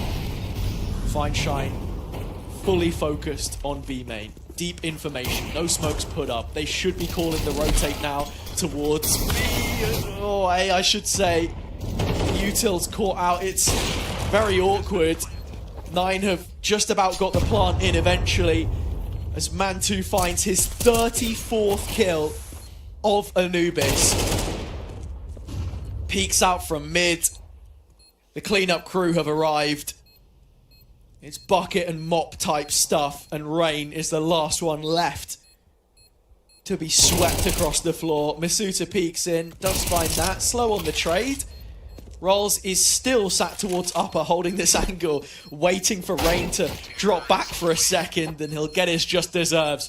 17-16, 9 have the lead.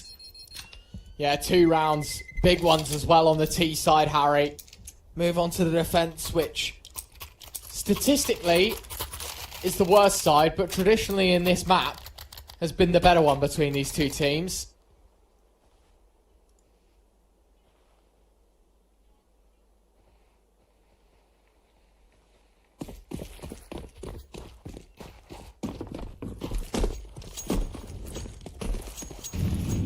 So, our second half of our second OT. Round 34. 10 rounds of it so far. Oh, and Mantu starts just as he left. Or finding serious damage. Jumping through the smoke. Ants lets him get away. How does he get out? I just have no idea. The nade as well. And down to 45. More Mantu magic in OT. The first kill was clean, and it's Lampada that he's ridded Hotu the services of. One of 2 players on 28 kills, the next Mizu. He sits the sole player in mid, but Ralls has already flanked around from main. The bomb is dropped outside of A, and Hotu don't look any closer to making an execution happen. Not least into the scope of Mantu. Ants is slotted in. Fineshine has the nade, the flashes. The molly comes out, it's a missed shot from Mantu. The smoke at his feet lets him survive longer. And it's no trouble for 9. Yeah, none at all, mate. Just confidence, isn't it? Mantu with the opener, rolls the second, and so much underlying damage to this T side. There's no real wiggle room back into this round. And arguably, into this map, at least in double OT. Because with 9 securing an 18th, or at least they should be here, it's Hotu that have to play for triple OT. Rain will move out, but there's a player deep lying in main. Rolls and Sound combined for both. And on the elevated angle is an elevated opportunity for the European squad on map and series point. Honestly, I don't think they could make this game any more difficult for them, but now they've got the opportunity to close 2-1 in double OT, and they get 2 shots at it as well. What is it about Anubis and long overtimes? Longest match in CS2 history played out on here in Pro League not that long ago. I can't expect we get to numbers of that magnitude anytime soon. Hotu have to pull something off if that's to be the case. They get the first, and Fineshine is the one who finds the second as well with his AWP.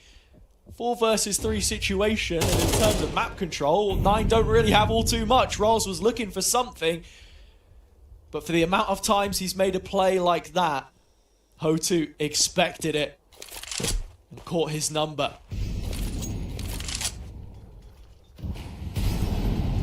Unless someone can deliver massively, it's back to the drawing board for the final time of double OT. I mean, it's going to be Refresh here that has to step up massively. The bomb's making its way towards B. There's still a minute to go. In fact, Sound has left A. They have gambled on the fact that this is B. He won't be here in time, but he surely will have an opportunity to find a couple. That is so messy. Gets a dink off. Sound 1v3. Wouldn't this be poetic? Finds the first. Rain is low. And he knows that the other player's the orb, but it's just all if buts and maybes at the end of the day. Hotu have 17. Hotu have the chance of taking this to triple OT. The scrappiest of scrappy. But it's finally put together. Yeah, this is CS, man. Whether you like it or not, we are in muddy territory right now for both teams, but it's Counter-Strike in its purest of forms. Fineshine with 2 big kills on the previous. Hotu needing a little bit more. How much more can they squeeze out of this T side? We looked at the maps being a limitation. Inferno, they couldn't about get through it. Another comeback attempt from both 9 and now Hotu on Anubis. Both maps in the negative. Can the CIS team get anything more? Default played. B is where we expect them to finish though, as they did so many times to even keep themselves in this 2-1 match.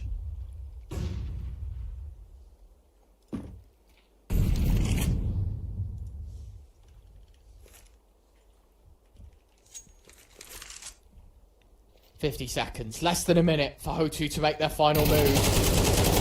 The peak, oh my god, he's so blind! He's so blind! And the final move isn't made by Hotu, it's made by 9 out towards B main. And it all crumbles around them. 1v5. Reigns gonna have to do it all so.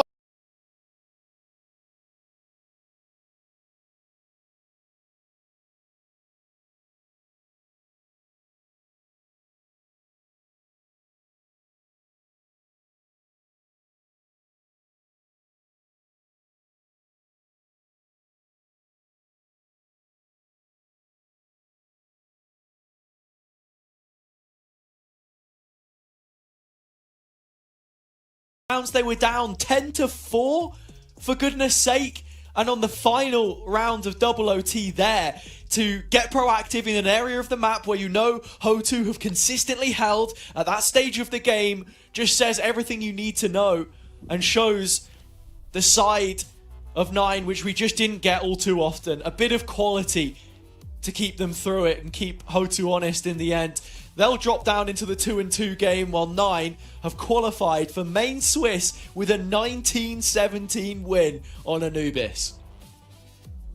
Yeah, amazing stuff, and fair enough to 9. I mean, it's close maps. I don't think they'd have liked the way it ended, but they managed to get a win over the line, considering they get decimated on Ancient. I do believe we've got Rawls on the line, if I'm not mistaken, to have a little chat to us about the series. And yeah, what's up, Rawls, man? What's up, man? What a game, huh? Yeah, I was gonna say, I bet that's in some ways quite satisfactory, because you obviously go and get owned on Ancient, and then you come back and win this series. But I think it's fair to say probably not the Counter-Strike that you expected to be playing at 10 AM this morning. No, I mean, overall it was not our game, and I feel like we played our F play, so to say, right? And we just couldn't get it rolling. I mean, even the match we were winning, it was not comfortable. So it was not a good day on the office, but yeah, man, I don't know. We got the win, so of course we need to be happy about that. But it was not a good game, let's be honest. In terms of what you guys were talking about in the timeouts, then something we noticed was that you didn't use too many of them at the start of the series, but as Anubis dragged on and we got later and later into the game, we saw you guys using them a couple more times. What exactly was being talked about to keep you in it? Was it more of the mental side, or were there still adjustments that you felt like you needed to make? Mostly our timers was used to just keep being calm and keep like thinking of what they were doing, because from what we saw on the maps, they had like some set openers and some set rounds, and we just kept reminding ourselves that this was like how they were playing their rounds. And yeah, we got smashed in some rounds, even though we were ready, so we need to look into that. But overall, I think we managed to be clear in the head of actually what was happening, and I think we had some good timers to talk it out.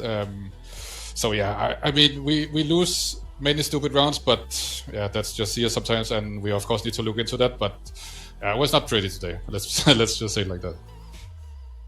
I want to talk quickly about Inferno, because this was a big surprise for us as well, and I'm not sure if obviously maybe you're in the prac groups and you can see that they're queuing Inferno or like looking for stuff, but this was a big surprise to us, because I half expected them. Obviously, Vertigo's the other map, and you guys have been pretty prolific on Vertigo. But I didn't expect them to leave Inferno open for the sake of not playing you on Vertigo. Is that something that you expected, that you kind of knew that was going to happen, or?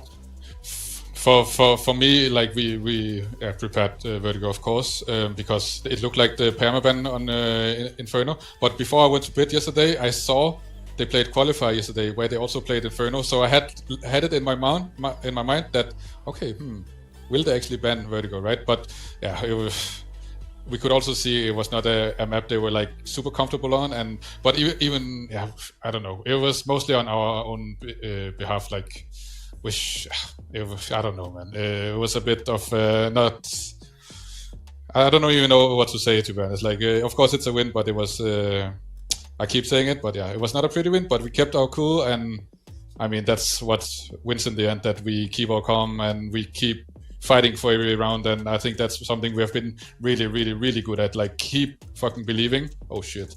But yeah, you know, it's just. But yeah, keep believing, even though it looks dark sometimes. But yeah, and this is